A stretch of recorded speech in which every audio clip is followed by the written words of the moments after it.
So first of all আমি হচ্ছে আমার স্ক্রিনটা একটু শেয়ার দিচ্ছি।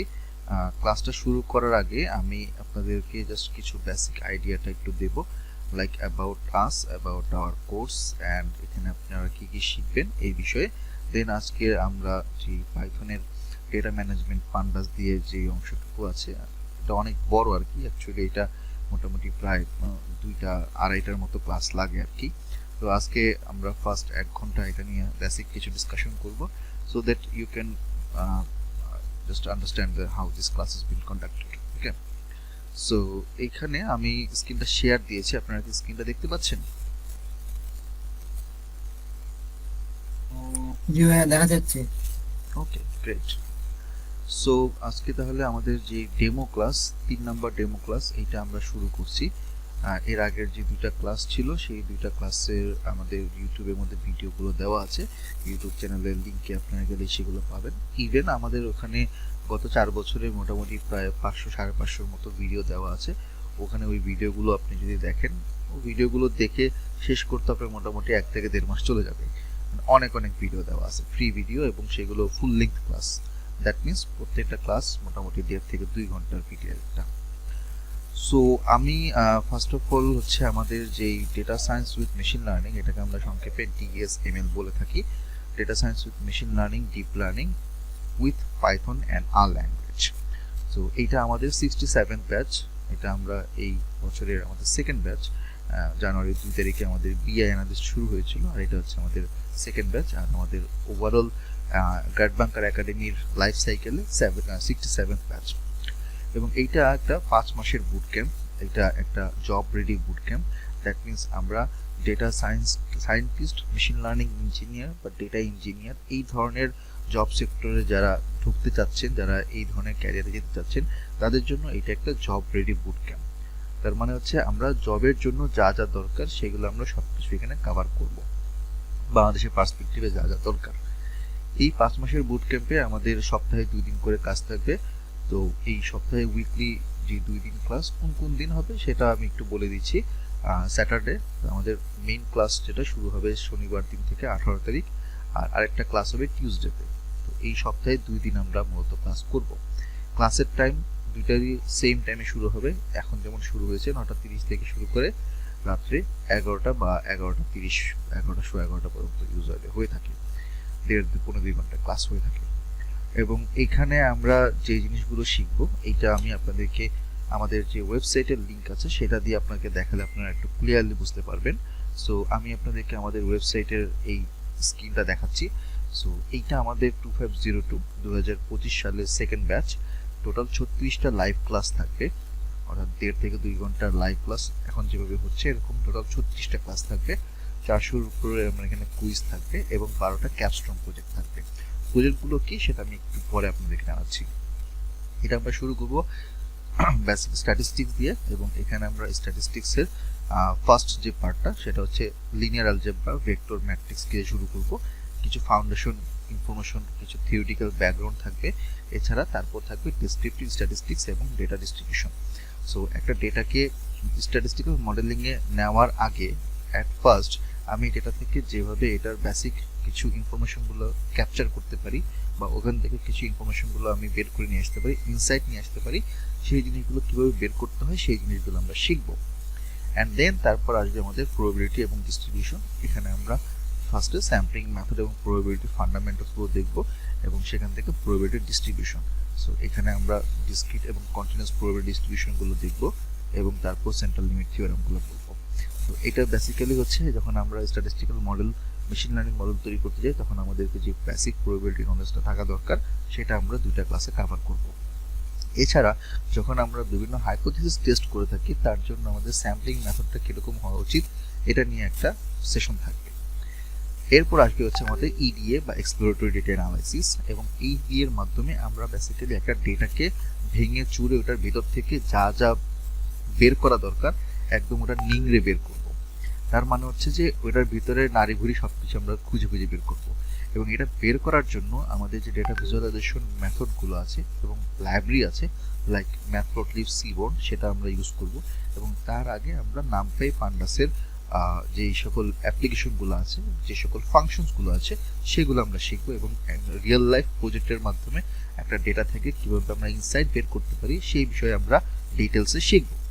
এবং এগুলো শেখার পরে আমাদের আসবে রিগ্রেশন অ্যানালাইসিস, এবং একটা রিগ্রেশন কীভাবে মানে এটা কাজ করে, এটার ব্যাকগ্রাউন্ডের হিস্ট্রিটা কি, রিগ্রেশনটার মূল ফান্ডামেন্টালটা কি, ভিতরে মেকানিজমটা আসলে কীরকম, সেই জিনিসটা আমরা শিখব। তার পাশাপাশি কোরিলেশন, তারপর এখান থেকে রিগ্রেশনের জন্য অন্যান্য যে সকল প্রপার্টিসগুলো আছে, like for example correlation coefficient, matrix, hit map, এছাড়া এটার যেই অ্যাজাম্পশনগুলো আছে সেগুলো আমরা দেখব। এবং রিগ্রেশনের মাধ্যমে আমরা ডেটাকে ডায়াগনস্টিক করব, মানে হচ্ছে ডেটা থেকে আমরা কিভাবে আমাদের ইনসাইটটা বের করতে পারি এবং এখান থেকে আমরা একটা ফ্রুটফুল আউটকাম বের করতে পারি, একটা প্রেডিকশন করতে পারি, সেটা আমরা দেখব। এবং এটা দেখতে গিয়ে আমরা এখানে আরেকটা প্রজেক্ট করব। এই প্রজেক্টটা শেষ হয়ে তারপর আমরা চলে যাব পরের অংশে, অ্যাডভান্স স্ট্যাটিস্টিক্স। তো প্রথমে যে পোর্শনটা থাকবে এইটা মোটামুটি প্রায় 10 থেকে 11টা মতো ক্লাস থাকবে, এবং তারপরে পোর্শন শুরু হবে অ্যাডভান্স স্ট্যাটিস্টিক্স। এই স্ট্যাটিস্টিক্সের পার্টটা নেবেন ইঞ্জিনিয়ার হাসান সাকি ভাই। এক্সকিউজ মি, আগের পোর্শনটা আমি নিব, তারপরে শুরু করবে ইঞ্জিনিয়ার হাসান সাকি ভাই। উনি এখন ওয়ালটনে R&D ডিপার্টমেন্টের সিনিয়র অ্যানালিস্ট হিসেবে আছেন। তো উনি শুরু করবেন ফার্স্টে হচ্ছে স্ট্যাটিস্টিক্যাল ইনফারেন্স দিয়ে, পপুলেশন স্যাম্পলিং এবং কনফিডেন্স ইন্টারভালগুলো থাকবে, এবং তার সাথে বিভিন্ন standard error, confidence interval, significance level, এইগুলো টেকনিক্যাল জিনিসগুলো উনি ব্যাখ্যা করবেন। এবং এগুলো আমরা ডেটাকে অ্যানালাইসিস করার ক্ষেত্রে কোন স্টেপে কিভাবে কাজ করি, এখান থেকে আমরা বিভিন্ন হাইপোথিসিস টেস্ট করার জন্য ডেটাগুলোকে সেপারেট করি, সেগমেন্টে ভাগ করি, সেই জিনিসগুলো আমরা শিখব। তারপর আসবে হাইপোথিসিস টেস্টিং, এবং হাইপোথিসিস টেস্টিংয়ে এখানে আমরা স্ট্যাটিস্টিক্যাল ইনফারেন্সের যে আরেকটা পার্ট হাইপোথিসিস টেস্টিং, কী ধরনের টেস্টগুলো আমরা করে থাকি, ডেটার উপর আমরা কী ধরনের স্যাম্পলিং টেস্টগুলো করি, সেখানে আমাদের 1 টেল 2 টেল টেস্ট এবং পি ভ্যালু, জেড টেস্ট, টি টেস্টগুলো কখন কোন জায়গায় করতে হয়, এবং এটা করতে গিয়ে আমাদের কী ধরনের ইস্যুস ফেস করতে হয়, এটার রেজাল্ট বা আউটকামগুলো কীভাবে অ্যানালাইসিস করতে হয়, এবং সেখান থেকে আমরা কীভাবে রিপোর্টিং করব, এই পুরো জিনিসটা হাসান ভাই আপনাদেরকে এটা কভার করবেন। তারপর আসবে মাল্টিভেরিয়েট অ্যানালাইসিস, যেটা বেসিক্যালি এই হাইপোথিসিস টেস্টিং ও মাল্টিভেরিয়েট অ্যানালাইসিস, এটা আমার মনে হয় বাংলাদেশে আমরা ছাড়া আর কেউ শিখাই না। তো এইখানে মাল্টিভেরিয়েট অ্যানালাইসিসে আমরা বাইভেরিয়েট, ইউনিভেরিয়েট অ্যানালাইসিসগুলো দেখব, কোরিলেশন, কোভেরিয়েন্সগুলো দেখব, পিসিএটা শিখব, তারপর ফ্যাক্টর অ্যানালাইসিস শিখব, এবং এটার উপর আমরা ক্যাপস্টোন কিছু প্রজেক্ট করব, এর কিছু রিভিউ ক্লাস থাকবে। এই গেল হচ্ছে আমাদের স্ট্যাটিস্টিক্যাল বেসিক থেকে অ্যাডভান্স পর্যন্ত। যখন আমরা এই পুরো জিনিসটা কভার করব, তখন এটা 2 মাসের একটা সময়ে আমরা ওভারঅল একটা আইডিয়া পাবো যে রিয়েল লাইফে স্ট্যাটিস্টিক্যাল অ্যানালাইসিস করতে গেলে আমাদের কি কি জানা উচিত, কি কি শেখা উচিত, এবং আমরা কিভাবে এটা অ্যাপ্লাই করব আমাদের জব সেক্টরে, ফ্রিল্যান্সিংয়ে এবং অন্যান্য জায়গাতে। এই জিনিসগুলো যখন আমাদের কভার হয়ে যাবে, তারপর আমাদের শুরু হবে আর ল্যাঙ্গুয়েজ। এইখানে আর ল্যাঙ্গুয়েজে আরেকজন মেন্টর থাকবে, গেস্ট মেন্টর, উনি আর ল্যাঙ্গুয়েজটা দেখাবেন, যেখানে টোটাল 4টা ক্লাস থাকবে। ইনিশিয়ালি আমরা বেসিক অপারেশন, ডেটা স্ট্রাকচার নিয়ে কথা বলবো, এবং বিভিন্ন ধরনের logical operation, vector, matrix, data manipulation, data cleaning, এই কাজগুলো আমরা দেখব। তো এখানে বিভিন্ন ধরনের মিসিং ডেটা, তারপর outlier, data filtering, data sorting কীভাবে করতে হয়, কোন কোন মেথডে করতে হয়, সেই ফাংশনগুলো, মেথডগুলো আমরা শিখবো। ডেটা ভিজুয়ালাইজেশন করব, এখানে আমরা বিভিন্ন চার্ট, গ্রাফ, এইগুলো আমরা দেখবো কীভাবে ইউজ করতে হয়। সো এই মোটামুটি আমরা প্রথম 3টা ক্লাসে আর এর বেসিক ফান্ডামেন্টালগুলো শিখে ফেলবো, এবং এই ফান্ডামেন্টাল ফাংশন এবং সিনট্যাক্সের উপর বেস করে আমরা একটা হ্যান্ডস অন প্রজেক্ট করব। তো এই গেল আমাদের আর এর পার্ট। আচ্ছা, তো আরও কয়েকজন হয়তো এখানে জয়েন করেছেন দেখতে পাচ্ছি। ওকে, সো এখন এই পার্টটা যখন শেষ হয়ে যাবে, দেন আমরা শুরু করবো আমাদের মেশিন লার্নিং। মেশিন লার্নিংটা নেবেন কে? মেশিন লার্নিং নেবেন হচ্ছে মাহবুব। তো মাহবুব হচ্ছে আমাদের এখানে সবচেয়ে এক্সপার্ট এবং সবচেয়ে এক্সপিরিয়েন্সড একজন মেন্টর, মোটামুটি প্রায় 2.5 বছরের উপর ধরে আমাদের এখানে ক্লাস নিচ্ছেন, এবং মাহবুব একজন machine learning engineer, data scientist. So মাহবুবের এর আগে ইউএসএতে একটা রিমোট জবে ছিলেন দীর্ঘদিন, তারপর এখন বর্তমানে নেক্সট ভেঞ্চারে R&D ডিপার্টমেন্টের সিনিয়র একজন অ্যানালিস্ট হিসেবে কাজ করছেন। মাহবুব যখন মেশিন লার্নিংটা শুরু করবে, তখন ফার্স্টে হচ্ছে বেসিক আন্ডারস্ট্যান্ডিং, এবং এখানে বিভিন্ন regression model like linear regression, logistic regression, ridge regression, এই ধরনের রিগ্রেশন মেথডগুলো আমরা দেখব। এবং এটার পাশাপাশি ওই যে আমরা ইডি এর কাজটা করেছিলাম না, যে শুরুর দিকে যেটা কথা বলেছিলাম, ওটার আবার একটু রিভিউ হবে, কারণ ইডিএটার সাথে আবার মেশিন লার্নিং এর মডেল স্ট্যাটিস্টিক্যাল মডেলটা হচ্ছে কানেক্টেড। সো ওইটাও আমরা এখানের মধ্যে আবার একটু রিভিউ করে নিব শর্টকাটে। দেন আমরা বিভিন্ন ধরনের পাইথনের যে লাইব্রেরিগুলো আছে সেই লাইব্রেরিগুলো আমরা দেখব, যেগুলো অলরেডি স্ট্যাটিস্টিক্সে যখন ক্লাস থাকবে তখন আমি আপনাদেরকে একবার দেখাবো এবং সেগুলোকে আবার রিভিউ করে এখানের মধ্যে মাহবুব আরেকবার দেখাবে। সো আপনার ডাবল শেখা হয়ে যাবে বলতে গেলে, বাট এটা আমাদের দরকার মেশিন লার্নিং মডেল তৈরি করার জন্য, সেজন্য আমি কিছু অংশ দেখাবো, মাহবুব কিছু অংশ দেখাবে। আর এছাড়া পাইথনের বেসিকের জন্য 10টা প্রি রেকর্ডেড ভিডিও আমরা অলরেডি, এটা আপনারা যখন জয়েন করবেন আমাদের ব্যাচে আপনাদেরকে দিয়ে দেওয়া হবে। সো এখন পর্যন্ত আজকে সন্ধ্যা পর্যন্ত টোটাল 8 জন জয়েন করেছেন। সো তাদেরকে আমরা আমাদের গুগল ক্লাসরুমে অ্যাক্সেস দিয়েছি এবং সেই গুগল ক্লাসরুমটা হচ্ছে দেখতে হচ্ছে এরকম। সো এখানে আমরা যেই 2502 ব্যাচ, এখানে আমাদের প্রি রেকর্ডেড কিছু ফাইলস, ডেটা সেট, ভিডিও লেকচারগুলো দেওয়া আছে, এগুলো দেখা শুরু করে দিয়েছে আমাদের স্টুডেন্টরা অলরেডি। এবং বাম পাশে দেখতে পাচ্ছেন বাকি অন্যান্য যেই ব্যাচগুলো আছে সেই 2023 থেকে শুরু করে 2022, 23, 24-এর এখানে মোটামুটি সবগুলো ব্যাচ আছে। মানে আমাদের 67তম ব্যাচ শুরু হচ্ছে, 67 ব্যাচের আগের বাকি 60টা ব্যাচের এখানের মধ্যে ইনফরমেশন দেওয়া আছে। তো এখানে প্রত্যেকটা ব্যাচে মোটামুটি আমাদের 20, 22, 25 জনের মতো স্টুডেন্ট আছে যারা কোর্স করছে, অলরেডি কোর্স শেষ করে ফেলছে, এরকম অনেকেই আছে। এখন এই মুহূর্তে আমাদের রানিং 5টা ব্যাচ আমাদের এখন এই মুহূর্তে রানিং চলতেছে। তো এই যে আমরা এই জিনিসগুলো শিখবো ফার্স্টে ফান্ডামেন্টাল, দেন আমরা আসবো রিগ্রেশন মডেলের অ্যাডভান্স জিনিসগুলো শিখবো এবং তার সাথে শিখবো ফিচার ইঞ্জিনিয়ারিং। ফিচার ইঞ্জিনিয়ারিং বিষয়টা কি? সেটা হচ্ছে আমাদের যখন ডেটা সেট থাকে তখন অনেকগুলো ফিচার ভাগ করা থাকে। যেমন ফর এক্সাম্পল আমি যদি একটা হিউম্যান ডেটা নিয়ে কথা বলি, মানুষের নাম, মানুষের এজ, মানুষের ধরেন ডেট অফ বার্থ, মানুষের তার লোকেশন, ধরেন তার ব্লাড গ্রুপ, অথবা তার ধরেন এসএসসি বা এইচএসসি লেভেল, পড়াশোনার এডুকেশন লেভেল, এই যে আমি যে ফিচারগুলো প্রত্যেকটা বলতেছি, প্রত্যেকটা টাইপ বলতেছি, এগুলো প্রত্যেকটা একটা ফিচার। তো এরকম বিভিন্ন ডেটা সেটের জন্য আলাদা এরকম অনেকগুলো ফিচার আছে। আপনি যদি মেডিকেল ডেটা সেট নেন তাহলে সেখানে অনেকগুলো ফিচার থাকবে, পেশেন্টের বিভিন্ন ডায়াগনস্টিক রেজাল্ট থাকবে। আপনি যদি কোয়ালিটি কন্ট্রোলের ডেটা নেন তাহলে সেই প্রোডাক্টের সাইজ, শেপ, কালার থেকে শুরু করে অন্যান্য বিভিন্ন ফিচার থাকবে। এই সকল ফিচারগুলোকে আমরা কিভাবে আমাদের মডেলে আমরা ডিপ্লয় করব, আমরা এই সকল ফিচারগুলো থেকে ইম্পর্টেন্ট ফিচারগুলো কিভাবে বের করব এবং এগুলো আমরা কিভাবে আমাদের মডেলের মধ্যে বিভিন্ন প্যারামিটার এবং বিভিন্ন ধরনের ফর্মুলা বলতে হচ্ছে যে আমাদের যে রিগ্রেশন মডেলগুলো আছে সেখানে আমরা কিভাবে এটাকে অ্যাপ্লাই করব সেই জিনিসগুলো আমরা শিখবো। যেখানে আমরা লিনিয়ার রিগ্রেশন, লজিস্টিক রিগ্রেশন, তারপর OLS, ordinary least square method, sigmoid function, binary ক্লাসিফিকেশনগুলো আমরা দেখবো। এই জিনিসগুলো যখন আমরা ফিচার ইঞ্জিনিয়ারিং এর মধ্যে আরো একটু ডিটেলসে দেখব, যেমন আমাদের কি ধরনের ফিচারগুলো আমাদের আছে, ফিচারগুলোর মধ্যে এক্সট্রা ডেটা, আউটলায়ারগুলো বা মিসিং ডেটাগুলো কীভাবে আছে সেগুলো আমরা দেখব, বিভিন্ন ইম্পিউটেশনের কাজগুলো দেখব, তার পাশাপাশি বিভিন্ন ধরনের লেভেল এনকোডিং দেখব। তার মানে আমাদের ওখানে ধরেন মানুষের কোনো একটা স্ট্রিং ডেটা আছে, মানে ওয়ার্ড রিলেটেড ডেটা আছে, ওটাকে আমরা কিভাবে নিউমেরিক্যাল ডেটা কনভার্ট করব, ডেটাকে ট্রান্সফর্ম করব, কী ধরনের মেথডগুলো আছে, এগুলোকে আমরা স্কেলিং কিভাবে করব এবং এখানে নরমালাইজেশন, স্ট্যান্ডার্ডাইজেশনের কাজগুলো কিভাবে করব, এই ফিচার ইঞ্জিনিয়ারিং এর বিষয়গুলো আমরা শিখব। এটা যখন শেখা হয়ে যাবে দেন আমরা আসবো অ্যাডভান্স লেভেলে। অ্যাডভান্স লেভেলে আমরা আসবো এবার ক্লাসিফিকেশন এবং এনসেম্বল মেথডে। এখানে আমরা কেএনএন, ডিসিশন ট্রি, কে মিনস, ক্লাস্টারিং, মডেল ইভালুয়েশন থেকে শুরু করে বিভিন্ন ধরনের ডিসিশন ট্রির যে সকল ফিচারগুলো বা এগুলোর যে সকল টার্মসগুলো আমরা জানি, যেমন বিভিন্ন ধরনের নোড, ব্রাঞ্চ, গিনি ইন্ডেক্স, এনট্রপি, ইনফরমেশন গেইন, এই জিনিসগুলো আমরা দেখবো। র্যান্ডম ফরেস্ট আমরা ভালোভাবে শিখবো।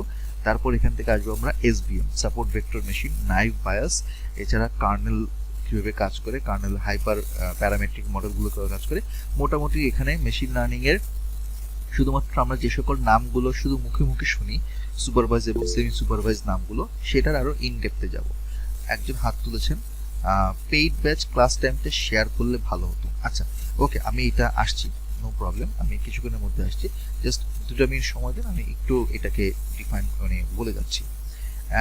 দেন তারপর ক্লাস্টারিং মডেলে আমরা এখানে K means, hierarchical clustering, DB scan, তারপর এনসেম্বল মডেলের data validation, cross validation, hyper parameter tuning, মানে আপনার মেশিন লার্নিং মডেলটাকে আরও বেশি স্মুথ, আরও বেশি ইফিশিয়েন্ট করার জন্য যা যা ধরনের ডেটা ভ্যালিডেশন এবং টেস্টিংয়ের প্রয়োজনগুলো হয় সেগুলো আমরা এখান থেকে শিখবো। তারপর আসবে ডিপ লার্নিং। ডিপ লার্নিংয়ে আমরা আরএনএন, সিএনএন, নিউরাল নেটওয়ার্কের কনসেপ্টটা বুঝবো, কিভাবে কাজ করে এবং এটার মডেলটা আমরা তৈরি করা শিখবো। বিভিন্ন কোডিংগুলো আমরা এখানের মধ্যে দেখবো, বিভিন্ন অ্যাপ্লিকেশন দেখবো এবং এগুলো কিছু প্রজেক্ট আমরা শিখবো। তো এখানে আমরা আমাদের ডিপ লার্নিংয়ে আপনার এলটিএসএম, লং শর্ট টার্ম মেমোরি, তারপর জিআরইউ, আরএনএন, এগুলো সব অ্যাডভান্স টপিক। এই টপিকগুলো মানে এত ডিটেলসে আমরা ছাড়া আসলে আর কেউ করায় না। আমরা মোটামুটি এখানে প্রায় 3টার মতো ক্লাস থাকবে ডিপ লার্নিং এ, তার আগে এমএল এর ক্লাস থাকবে। সো মাহবুব পুরো জিনিসটা 2 মাসে টোটাল 16টা ক্লাসে সিরিয়ালি একটার পর একটা কভার করে যাবে। আচ্ছা, এখন আমরা হচ্ছে যে সকল প্রজেক্টগুলো আছে 12টা প্রজেক্ট আমরা শিখবো। সো ফার্স্টে হচ্ছে আমরা descriptive statistics, basic descriptive statistics দিয়ে শুরু করব, প্রোডাকশন ডেটা দিয়ে। তারপর আসবে সাপ্লাই চেইনের বিভিন্ন ডেটা, সেখান থেকে এক্সপ্লোরেটিভ অ্যানালাইসিস আমরা শিখব। তারপর আসবে রিগ্রেশন অ্যানালাইসিস, সেলস ডেটার। প্রথম 3টা আমি নিব। এরপর আসবে কাস্টমার স্যাটিসফ্যাকশন অ্যানালাইসিস এবং হাইপোথিসিস টেস্টিং, মেডিকেল ডেটার। এই 2টা পার্ট নেবেন হাসান সাকি ভাই। তারপর আসবে হচ্ছে বাইক শেয়ারিং, যে কোম্পানিগুলো ডেটা আছে, বাইক ডিমান্ড প্রেডিকশন করা আর ল্যাঙ্গুয়েজ দিয়ে। এটা আমাদের গেস্ট মেন্টর ইফাত নেবেন। তো আমাদের 3জন মেন্টর, এখানে টোটাল 6টা মডেল। তারপর মেইন যে আপনার মেশিন লার্নিং এর যে 6টা মডেল, 6টা প্রজেক্ট, সেই 6টা প্রজেক্ট মাহবুব নেবেন। শুরু হবে আমাদের রিগ্রেশন মডেল দিয়ে, হাউস প্রাইস প্রেডিকশন, তারপর আইরিস ডেটা অ্যানালাইসিস ইডি এর মাধ্যমে, then customer churn analysis, sales data থেকে আমরা এটা বের করব, ফেক নিউজ ডিটেকশন আমরা বের করব। এগুলোর জন্য আমাদের এনএলপি মডেলগুলো আমাদের এখানে ইউজ করতে হয় এবং এখানে আরও কিছু টেক্সট এবং পিকচার ডেটা দিয়েও কাজ করতে হয়, সেই জন্য আমরা দেখব। প্রোডাক্ট রিকমেন্ডেশন সিস্টেমটা কীভাবে কাজ করে ই কমার্স ডেটাতে, ওয়েবসাইটে, সেই জিনিসগুলো শিখবো এবং এগুলো আমরা কীভাবে আমাদের প্র্যাকটিক্যাল লাইফে ইউজ করতে পারি, এগুলো নিয়ে আরও বিশাল অনেক কিছু ডিসকাশন হবে। ফ্রড ডিটেকশন সিস্টেম, বিভিন্ন ধরনের ব্যাংকিং, ফাইন্যান্সিয়াল সেক্টরে যে সকল ডেটাগুলো অ্যানোমালি থাকে বা ফ্রড ডিটেকশন কীভাবে করতে হয় বিভিন্ন ব্যাংক, বিমা, এনজিওতে, এই জিনিসগুলো শিখবো। সো আমরা বিভিন্ন সেক্টরের বিভিন্ন ধরনের ডেটা নিয়ে আমরা কাজ করব এবং এখানে আপনি আপনার বিজনেস ডেটা থেকে শুরু করে, মেডিকেল ডেটা থেকে শুরু করে, প্রোডাকশনের ডেটা থেকে শুরু করে, আমরা বিভিন্ন ধরনের টেক্সট ডেটা এবং সোশ্যাল মিডিয়া ডেটা, এগুলো সবই হচ্ছে আমরা কভার করব। সো 12টা প্রজেক্ট যদি কেউ ঠিকভাবে আমাদের এখানের মধ্যে 5 মাস শেষ করতে পারে, আমার মনে হয় যে সে মোটামুটি জবের জন্য 70-80% রেডি হয়ে যাবে। বাদ বাকি যেটা লাগবে সেটা হচ্ছে তার নিজের প্র্যাকটিস এবং নিজের পোর্টফোলিও ডেভেলপমেন্ট। তো পোর্টফোলিও ডেভেলপমেন্টের ক্ষেত্রে আপনার কি কি জিনিস দরকার, কিভাবে আপনি গিটহাবের প্রোফাইল করবেন, ক্যাগেলের প্রোফাইল, অথবা আপনি কিভাবে আলাদাভাবে ফ্রি ওয়েবসাইটে আপনার প্রোফাইল তৈরি করে এখানের মধ্যে প্রজেক্টগুলো রাখবেন, আপনার পুরো পোর্টফোলিওটা কীরকম হবে, এই বিষয়ে আমি, মাহবুব, আমরা সবাই মিলে হচ্ছে ওই জিনিসটা যা করবো। ইভেন এখানের মধ্যে যারা ভালো করবে, ভালো করার মানে হচ্ছে যারা আমাদের quiz, assignment, project submission, class attendance যারা ভালো করবে, এরকম টপ 3 স্টুডেন্টদেরকে আমাদের এই ব্যাচ থেকে যারা থাকবে, যে টপ 3 স্টুডেন্ট, তাদেরকে আমরা ইন্টার্নশিপের জন্য বিভিন্ন কোম্পানিতে রেফার করব। বা আমাদেরই পরিচিত যারা বিভিন্ন জায়গায় জব করছে, আমাদের প্রিভিয়াস স্টুডেন্টরা, তাদের যখন কোনো ধরনের রিকোয়ারমেন্ট আসে তখন আমরা তাদেরকে তাদের সিভিগুলো ফরওয়ার্ড করব। মাহবুব প্লিজ। আমার এই বিষয়ে একটু কথা আছে, কোশ্চেন ছিল একটা। নাম্বার 1 হচ্ছে 2টা কোশ্চেন, সরি। একটা নাম্বার 1 হচ্ছে এই যে 12টা প্রজেক্ট, এই 12টা প্রজেক্ট যে সলিউশন, এটা কি আমরা কোনো এই পাইথনের কোনো কোডিং এর মাধ্যমে করব নাকি? আমি এটা একটু ক্লিয়ার হতে যাচ্ছি। না না, এখানে তো মানে প্রজেক্ট তো আমি আপনাকে হাতে কলম, মানে আমি তো আসলে মুখে মুখে বলবো না যে হ্যাঁ এটা এমনি কাজ করে, এটা এমনি কাজ করে, শেষ প্রজেক্ট, বিষয়টা তো এরকম না। পুরোটা পাইথন কোডিং এর মাধ্যমে ফার্স্ট টু লাস্ট, উপর থেকে টপ থেকে এন্ড রেজাল্ট পর্যন্ত পুরো জিনিসটা থাকবে। আমি ওইখানে হয়ে যাবে, সরি, তাহলে তো কোডিং তো আমরা এখান থেকে শিখে নিতে পারছি। হ্যাঁ, সেটা থাকবেই। মানে আমরা তো আর আছে এখানের মধ্যে 1.5 ঘন্টা ক্লাস তো আর শুধুমাত্র থিওরি আলাপ করব না। প্রথমে ফার্স্ট 15-20 মিনিট থিওরি আলাপ করব, দেন আমরা আমাদের প্র্যাকটিক্যাল এক্সাম্পল কোড দিয়ে আমরা কাজ করব। এবং কোডটা দেখতে এরকম হবে, সাদিয়া আপনি বাইরে আছেন এই জন্য সাউন্ড হচ্ছে। হ্যাঁ, ওয়ালাইকুম সালাম, শহীদুল্লাহ। আচ্ছা, সেকেন্ড ভাইয়া, এই শহীদুল্লাহ ভাইয়া, আমি একটু ইন্টারাপ্ট করি। মাহবুব ভাইয়ের সেকেন্ড একটা কোশ্চেন আছে, আমি কোশ্চেনটা নিয়ে আপনার কাছে আসছি। আচ্ছা, সেকেন্ড কোশ্চেনটা হচ্ছে 5 মাস, আমার কাছে কেন যেন মনে হচ্ছে একটু লং টাইম। এটাকে কি কোনো ওয়ে আছে বা আছে যে একটু আগায় নেওয়া? কেন দেখা করেন, দেখা করে আসতেন যে তো গেছি আপনার 3 মাস বা এরকম কিছু, বা ক্লাস সংখ্যা বাড়ায় দেওয়া, এরকম কি কোনো হতে পারে? আচ্ছা, আমি আপনার কথা বুঝতে পারছি। দেখেন, এখন বিষয়টা হচ্ছে কি, এখানে অনেকগুলো ফ্যাক্টর কাজ করতেছে। নেক্সট টাইম যাওয়া শহীদুল্লাহ, আপনার আমি আপনাকে মিউট করতে পারছি না, আপনি যদি কাইন্ডলি নিজে থেকে একটু মিউট হয়ে যান। Thank you. আমি জানি না আসলে ওনাকে মিউট করতে পারছি না সামহাউ কোন একটা রিজনে। ওকে, এখন আমি বলি মাহবুব, বিষয়টা হচ্ছে কি, দেখেন এখন আমি জানি না আপনি এর আগে অন্য কোথাও এরকম কোনো কোর্সের মডিউল দেখছেন কিনা, অথবা অন্য কোথাও কোর্স করছেন কিনা, কোর্স ওয়ার্ক দেখছেন কিনা। ইউজুয়ালি আচ্ছা, আমি আমি একটা মানে আমার একটা ইনটিউশন ছিল এরকম যে হয়তো আপনি এরকম দেখেন নাই, জাস্ট এই ধরনের কোশ্চেন আসাটা খুব স্বাভাবিক। এখন বিষয়টা হচ্ছে কি, যে ডেটা সায়েন্স এত বিশাল একটা জিনিস, এত বড় একটা জিনিস, এইটা আসলে কেউ কখনো 5 মাস 6 মাস 1 বছরের মধ্যে আনতে পারবে না, এটা কিন্তু খুবই স্বাভাবিক। এখন তাহলে কি করা যায়? বিষয়টা হচ্ছে এরকম যে যখন আমরা এই কোর্স মডিউলটা সাজাই, আমাদের ফার্স্ট এন্ড ফোরমোস্ট আমাদের প্রায়োরিটি থাকে যে জব সেক্টরে যে সকল অ্যাপ্লিকেশনগুলো হয়, যে কাজগুলো মেনলি করা হয়, সেইগুলোকে আগে ফোকাস করা। এখন এখানে একাডেমিক কিছু বিষয় আছে, ইরেলেভেন্ট অনেক বিষয় আছে, কিছু বিষয় আছে যেগুলো শুধুমাত্র জানার জন্য, বাট প্র্যাকটিক্যাল ইউজ হয়তো নাই। এখন আমরা ওইভাবে আমাদের কোর্স মডিউলটা সাজাই, ওইভাবেই আমাদের প্রজেক্টগুলো সাজাই, যেগুলো বেসিক্যালি আমাদের রিয়েল লাইফে বাংলাদেশে বা বাংলাদেশের বাইরে রিমোট জবে রেগুলার বেসিসে ইউজ করা হয়, বা এই রিলেটেড অ্যালগোরিদম, এই রিলেটেড এক্সাম্পল বা প্রজেক্টগুলো করা হয়ে থাকে।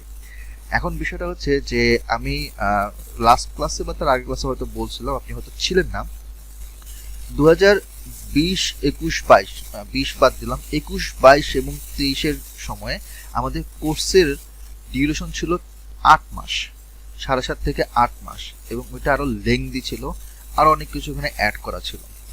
তো তখন আসলে আমাদের যেই ক্যারিয়ার পাথ অনুসারে যে ডেটা, আমাদের যেই ডেটা সায়েন্সের ক্যারিয়ার পাথগুলো যদি আমরা বলে থাকি, ওগুলা আমাদের কিছু মার্জ করা ছিল, পরে আমরা সেগুলো ডিস্ট্রিবিউট করি। এখন এখানে এই মার্জ করা ডিস্ট্রিবিউট করাটা কি, আমি আপনাকে যদি একটু শর্ট করে বলি, ডেটা সায়েন্সের জব সেক্টরটা বিভিন্নভাবে এটা ডিস্ট্রিবিউটেড। যেমন যদি বলেন, আমি যদি বলি ইঞ্জিনিয়ারিং এর মধ্যে ইলেকট্রিক্যাল, মেকানিক্যাল, সিভিল, সিএসসি এরকম আরো 10-12টা আছে। ঠিক তেমনিভাবে ডেটা সায়েন্সের মধ্যে এরকম বিভিন্ন ধরনের জবের সেক্টর বা এটার যে ক্যারিয়ার পাথ ভাগ করা আছে। যেমন ডেটা অ্যানালিস্ট, যেমন বিআই analyst, data engineer, data scientist, machine learning engineer, data architect, তারপরে এমআইএস থেকে শুরু করে আরও এরকম কয়েক ধরনের ভাগে ভাগ করা আছে। ফাইন্যান্সিয়াল অ্যানালিস্ট, মার্কেটিং অ্যানালিস্ট নামে স্পেসিফিকভাবে ভাগ করা আছে। এখন বিষয়টা হচ্ছে সব জায়গাতে কিন্তু আমার সব কোর্সের কারিকুলাম ম্যাচ করবে না। যেমন আমি যদি ইঞ্জিনিয়ারিং এর এক্সাম্পলটা দিই, ইলেকট্রিক্যাল ইঞ্জিনিয়ারিং ছেলেরা যা 4 বছরে পড়বে, মেকানিক্যাল বা সিএসসি ছেলেরা তা পড়বে না, কিন্তু 4 বছর পাশ করার পর দুজনেই ইঞ্জিনিয়ার, দুজনেই নামের আগে ইঞ্জিনিয়ার লাগাবে।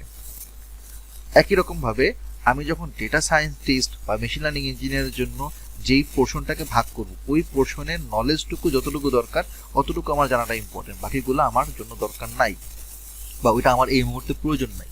এখন আমাদের আগে যে কোর্স মডিউল ছিল সেটা ছিল 7.5 থেকে 8 মাস, এবং এটা কোর্স ছিল 16,000 টাকা, 14,000, 14,500, 15,000 এরকম ছিল।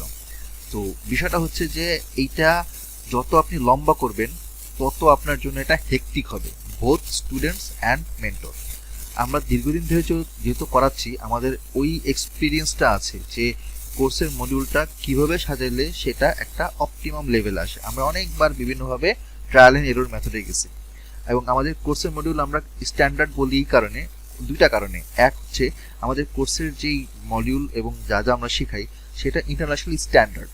দ্যাট মিনস বাইরের দেশে আপনি যখন এই ডেটা সায়েন্সের কোর্সগুলো দেখবেন, ডেটা অ্যানালিটিক্সের 6 মাস 8 মাস মেয়াদি কোর্স দেখবেন, আপনি পাশের দেশ ইন্ডিয়াতেই দেখেন, ওদের ওয়েবসাইটে সার্চ করেন, গুগলে সার্চ করলে আপনি পাবেন ওদের যে কোর্সের মডিউল, আমাদের কোর্সের মডিউল অলমোস্ট সেম। আপনি যদি দেশের বাইরে অন্য কান্ট্রির কথা দেখেন, ওখানেও যে ধরনের কোর্সগুলো করায়, যারা করায় বা যে কোর্স মডিউলটা আমাদের মতোই সেম। দ্বিতীয়ত, আমাদের এখানে আমরা এটা আমাদের মন গড়া টাইপের কোর্স মডিউল সাজাই না। এই কোর্স মডিউল বাইরের কান্ট্রিতে, আমাদের মানে ইউএসএ তে আমাদের যেই অ্যাডভাইজার আছেন, হচ্ছে আপনার, আমি এটা এগুলো নিয়ে আমি শুক্রবার দিন কথা বলবো, সমস্যা নেই। তো আমাদের এখানে যারা অ্যাডভাইজার আছেন, বিভিন্ন জায়গায় জব করছেন, যেমন ইউনিভার্সিটির প্রফেসর, নাইকিতে জব করছেন এক আপু, আবার আরেকজন হচ্ছেন অ্যাসিস্ট্যান্ট প্রফেসর, আমাদের আমার থেকে অল্প কিছু সিনিয়র। ভাইয়া একটু কথা বলা যাবে? হ্যাঁ ভাই বলেন। আচ্ছা, আমি বলতেছিলাম যে আপনাদের মানে ক্লাস টাইমটা মানে টাইম তো একটা শিডিউল যেমন একটা, আরেকটা হচ্ছে মানে প্রতি সপ্তাহে কয়দিন ক্লাসটা হবে।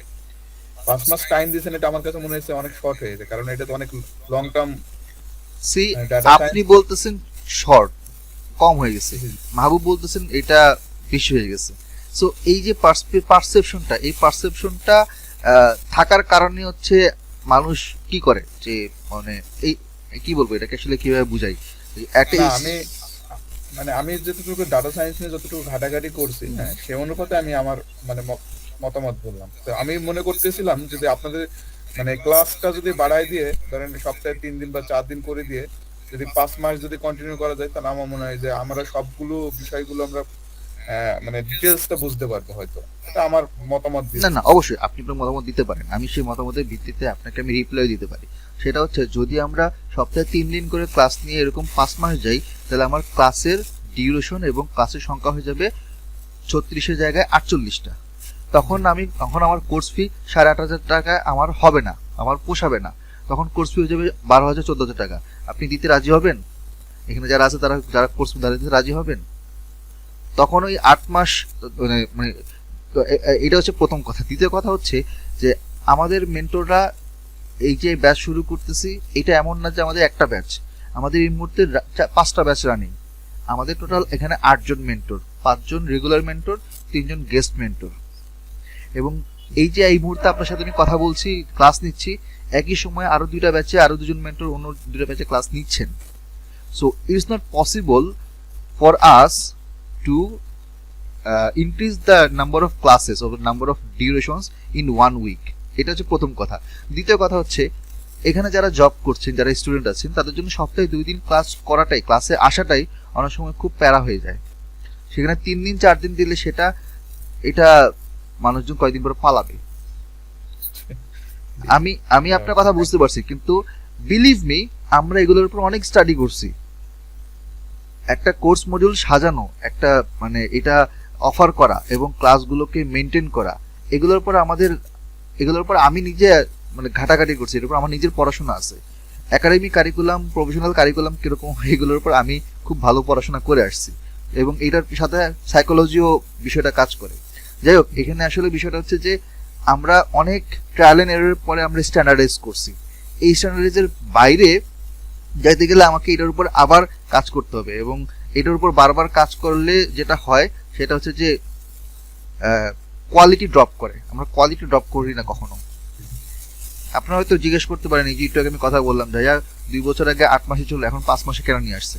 কারণ হচ্ছে যে 8 মাস পর্যন্ত অনেকেই ক্লাস করতে পারে না, এটা হচ্ছে প্রথম কথা। দ্বিতীয় কথা হচ্ছে কিছু কিছু টপিক যেগুলা ইউটিউবে অলরেডি ফ্রিতে অ্যাভেলেবেল। এখন যেই জিনিসটা ফ্রিতে অ্যাভেলেবেল, হোক সেটা ডিফারেন্ট ল্যাঙ্গুয়েজে, হোক সেটা হিন্দি ল্যাঙ্গুয়েজে অথবা ইংলিশ ল্যাঙ্গুয়েজে, আমি যখন এটা লাইভে করাবো ক্লাসের মধ্যে, তখন আমার সময়টা নষ্ট হবে, কারণ এই জিনিস অলরেডি অ্যাভেলেবেল। এখন আমরা কি করি, যে জিনিস অলরেডি অ্যাভেলেবেল সেটা আমরা লিঙ্ক দিয়ে দিই, অথবা সেটা প্রি রেকর্ড আমরা দিয়ে দিই অলরেডি, যাতে কিনা আপনি এখন থেকে শিখতে পারেন। আমার এখানে যদি আমি এখানে পাইথনের 8টা ক্লাসের কথা বলি, 8টা ক্লাস মানে আমার 1 মাস সেভ। 5 মাসের কথা আপনি বলতেছেন, আমি আপনাকে জিনিসটা বলি যে যারা কোর্স শুরু করে, যতজনই হোক, 20 জন 30 জন 15 জন যতজনই হোক, আমি আপনাকে পার্সেন্টেজ দিয়ে হিসাব করি। যারা শুরু করে তার 1 মাস পরে 10% ড্রপ করে, তার 1 মাস 2 মাস পরে 20% 30% ড্রপ করে। যারা যদি ক্লাস শুরু করে ধরেন 20 জন নিয়ে আমরা শুরু করি, তো 20-25 জন নিয়ে যখন কোর্স শেষ হয় তখন লাস্টে থাকে 4 থেকে 5 জন। কেন? আমরা কি খারাপ পড়াচ্ছি? না, খারাপ পড়ে 4 বছর ধরে এভাবে সাসপেন্ড করতে পারতাম না বাংলাদেশের মতো একটা জায়গাতে। তাহলে সমস্যাটা কোথায়? আমাদের মেন্টরদের সমস্যা না, আমাদের মেন্টররা হাইলি এক্সপার্ট, তারা দীর্ঘদিন ধরে একই জিনিস পড়াতে পড়াতে তারা ভাজা ভাজা হয়ে গেছে। সমস্যাটা কোথায়? সমস্যা হচ্ছে যে নাম্বার 1 টাইম টেবিল মেনটেন করতে পারে না, নাম্বার 2 ক্লাসের সাথে মানে একই সাথে হচ্ছে পায়ে পা দিয়ে কি বলে এটাকে, মানে একই সাথে একটা জিনিস আছে না যে কদম মিলিয়ে চলা আর কি বিষয়টা। আমরা যদি 2 ধাপ আগে চাই, তারা 1 ধাপ পিছায়। তো এখানে আসলে যে মিলায় চলতে পারে না, দেখা যায় যে 1-2টা ক্লাস মিস হইলো, অথবা ভিডিও দেখতে পারতেছে না, অথবা ফ্যামিলি প্রেশার, জবের প্রেশার, ইউনিভার্সিটি ক্লাসের প্রেশার, পিছায় যায়, পরে কোপ আপ করতে পারে না। আরো বিষয় আছে, সেটা হচ্ছে যে যেটা আসলে বলা ঠিক না, তবে ওর কেন যেন হচ্ছে এইসব কথা বলতে গেলে চলে আসে। বিষয়টা হচ্ছে এরকম যে যখন আমরা কোর্স শুরু করি বা ধরেন আমরা যে কেউ অ্যাজ এ স্টুডেন্ট হিসেবে যখন আমরা পড়া শুরু করি, আমরা মনে করি যে আচ্ছা ডেটা সায়েন্স ঠিক আছে, আমি শিখবো, আমি কোর্স করব, কোর্স করার পরে 4-5 মাস পরে আমি জবের জন্য অ্যাপ্লাই করব, তারপর আমি ইয়া করব। বাট তারা যেরকম চিন্তা করে আসে যে ডেটা সায়েন্সটা আসলে আই থিঙ্ক এরকম একটা সামথিং লেভেলে অথবা এরকম একটা ডিফিকাল্টি লেভেলে আসবে। বাট যখন আমরা ইনডেপথে পড়ানো শুরু করি তখন তারা দেখে যে তারা যেরকম মানে এটা ভেবে আসছিল, ইটস নট লাইক দ্যাট, এটা আসলে ওইরকম না, ইটস অ্যাকচুয়ালি ডিফিকাল্ট। সো অনেক সময় দেখা যায় যে আমার পাশের অফিসের কলিগ, আমার পাশের বাসার অমুক তমুক ডেটা সায়েন্সে জব করতেছে অথবা বাইরে চলে যাচ্ছে, ভালো করতেছে, আমারও করা উচিত, এই আর্জ নিয়ে যারা আসে, আরেকজনকে দেখে ওই আর্জ নিয়ে যারা আসে, তারা আসলে খুব বেশি দূর আগাতে পারে না। ওই আর্জনেসটা আপনার নিজের মধ্যে আনতে হয় যে যে যেটা করুক না কেন আমাকে ভালো করতে হবে।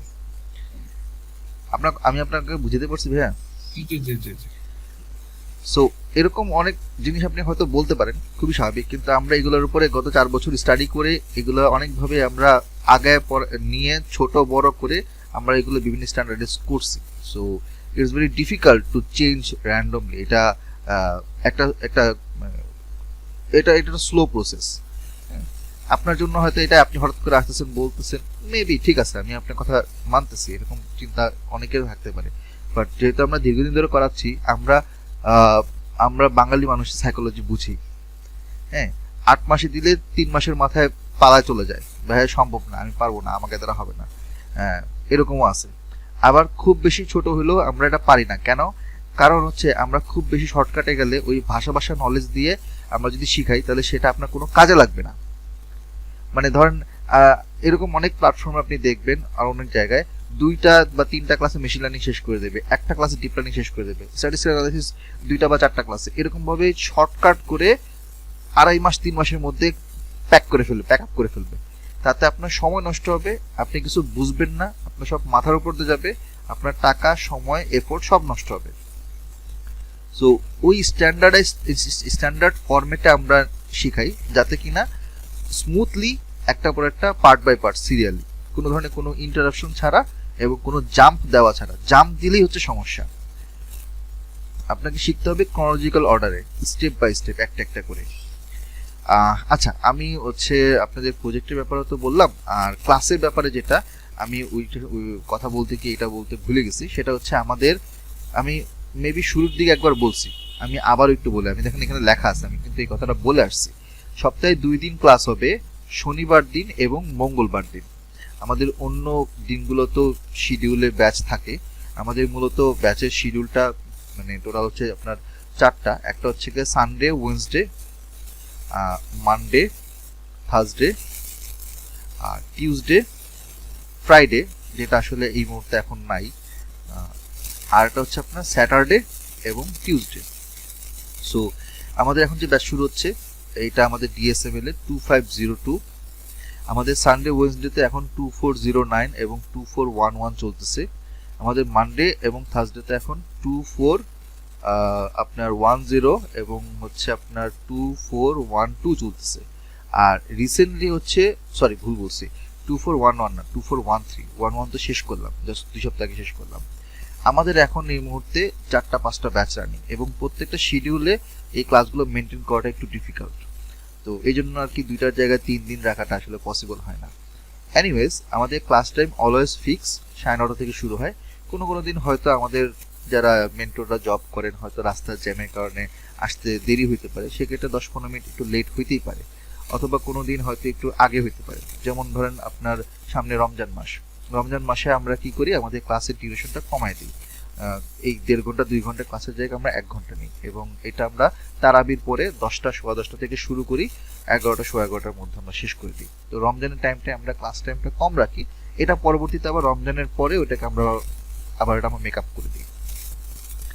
তো কার্ডিফ ইন্টারন্যাশনাল স্কুল, আপনি কি আমার আনসারটা পাইছেন? যদি আর কারো কোনো কোশ্চেন থাকে আমাকে করতে পারেন প্লিজ।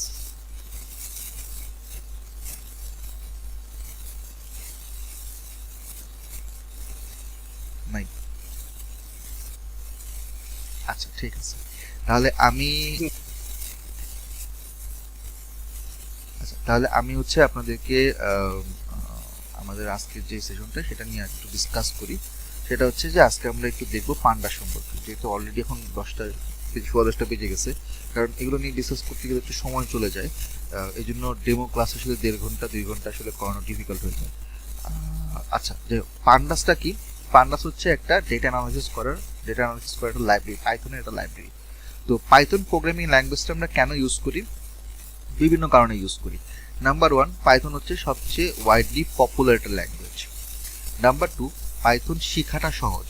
অন্যান্য প্রোগ্রামিং ল্যাঙ্গুয়েজ যেমন C++, C#, জাভা স্ক্রিপ্ট বলেন, পিএইচপি, লারাভেল, অন্যান্যগুলো যেগুলো শিখতে মোটামুটি 3-4 মাস সময় লাগে, পাইথন কম্পারেটিভলি 1 থেকে 1.5 মাসের মধ্যে যে কেউ মোটামুটি ভালোভাবে পাইথন গ্রাস্প করতে পারবে, যদি সে রেগুলার এটার পিছনে সময় দেয়। লাইক ফর এক্সাম্পল, ডেইলি আধা ঘন্টা 1 ঘন্টা করে সময় দিলে আমার মনে হয় 1 থেকে 1.5 মাসের মধ্যে সে পাইথনে মোটামুটি এক্সপার্ট হয়ে যায়। 3 নাম্বারটা হচ্ছে যে মেশিন লার্নিং, ডিপ লার্নিং এবং এআই রিলেটেড যেই সফটওয়্যার বলেন অথবা সিস্টেম বলেন, যেগুলো টেকনোলজিগুলো দেখতেছি, এগুলোর ব্যাকএন্ডে মোস্ট অফ দ্য কেস 90% কেসে পাইথন ল্যাঙ্গুয়েজ ইউজ করা হচ্ছে। তার মানে আপনি যদি এই ডেটা সায়েন্স সেক্টরে ভালো করতে চান, আপনাকে ফার্স্ট অ্যান্ড ফরমোস্ট পাইথনে ভালো হতে হবে। এছাড়া অন্যান্য ল্যাঙ্গুয়েজও আছে, যেমন আর ল্যাঙ্গুয়েজ। এখন আর ল্যাঙ্গুয়েজটা আমার দেখা মতে, based on my previous last 5-6 ইয়ার্সের যে ডেটা সায়েন্স নিয়ে আমি যেটা নিয়ে কাজ করছি বা আমি রিসার্চের কাজগুলো করতেছি, আমি যেগুলো দেখেছি যে আর ল্যাঙ্গুয়েজটা মোস্টলি আপনার রিসার্চ সেক্টরে বেশি ইউজ হয়। যারা রিসার্চ অ্যানালিস্ট তারা আর নিয়ে কাজ করে, যারা মেডিকেল সেক্টরে হেলথ কেয়ারে কাজ করে তারা আর নিয়ে কাজ করে। যেমন বাংলাদেশে যেমন যদি বলি, আপনার ফার্মাসিউটিক্যাল কোম্পানিগুলো আছে, অথবা আইসিডিডিআরপি বা বিভিন্ন এনজিও যে ধরনের ইয়েগুলো আছে, কোম্পানিগুলো আছে, বা ধরেন আপনার ব্র্যাকের কথা বলেন বা অন্যান্য যেগুলো আছে, এইসব জায়গায় যারা অ্যাকচুয়ালি ডেটা অ্যানালাইসিস নিয়ে কাজ করে, ডেটা অ্যানালিসিস হিসেবে কাজ করে, তাদেরকে আর ইউজ করতে হয়। রিসার্চ সেক্টরে আর বেশি ইউজ হয়, তবে শিখে রাখলে ভালো আর কি। তো এই যে পাইথনটা আমাদের শেখাটা উচিত এবং শেখাটা সহজ এবং এটা পপুলার, এই 3টা মেইন রিজনের কারণে আমাদের ডেটা সায়েন্সে সব জায়গাতেই Python is a must. Python ছাড়া গতি নেই। হ্যাঁ, এখন কথা হচ্ছে যে পাইথনের ল্যাঙ্গুয়েজ, পাইথন যেহেতু এটা একটা কোডিং, এইটা একটা প্রোগ্রামিং ল্যাঙ্গুয়েজ, এই প্রোগ্রামিং ল্যাঙ্গুয়েজটা ছাড়াও বর্তমানে বাংলাদেশে অনেক জায়গাতে পাইথন অতটা হয়তো ইম্পর্টেন্স দিচ্ছে না, অথবা এখনো তাদের ওই লেভেলে তারা যায় নাই যে পাইথনটা দিয়ে তাদের কাজ করতে হবে। সেই ক্ষেত্রে দেখা যায় এক্সেল অথবা এসকিউএল দিয়ে কাজ চলে যাচ্ছে বা এটা করে নিচ্ছে। বাট এখন দেখা যাচ্ছে যে যেহেতু অনেক কিছু ডেভেলপ হচ্ছে এবং অনেক ধরনের ক্রস ফাংশনাল সফটওয়্যার বা অ্যাড অনস, যেগুলো আমরা প্লাগইনসগুলো বলে থাকি, এগুলো যখন আমাদের অ্যাড হচ্ছে তখন এখানে পাইথনটা ঢুকে যাচ্ছে। যেমন আজ থেকে 1.5 বছর আগে মাইক্রোসফট অ্যানাউন্স করছিল যে তাদের মাইক্রোসফট এক্সেল যেটা আছে এবং আপনার গুগল শিটের মধ্যে পাইথন ইমপ্লিমেন্ট করবে, এবং ইমপ্লিমেন্ট কিন্তু হয়ে গেছে।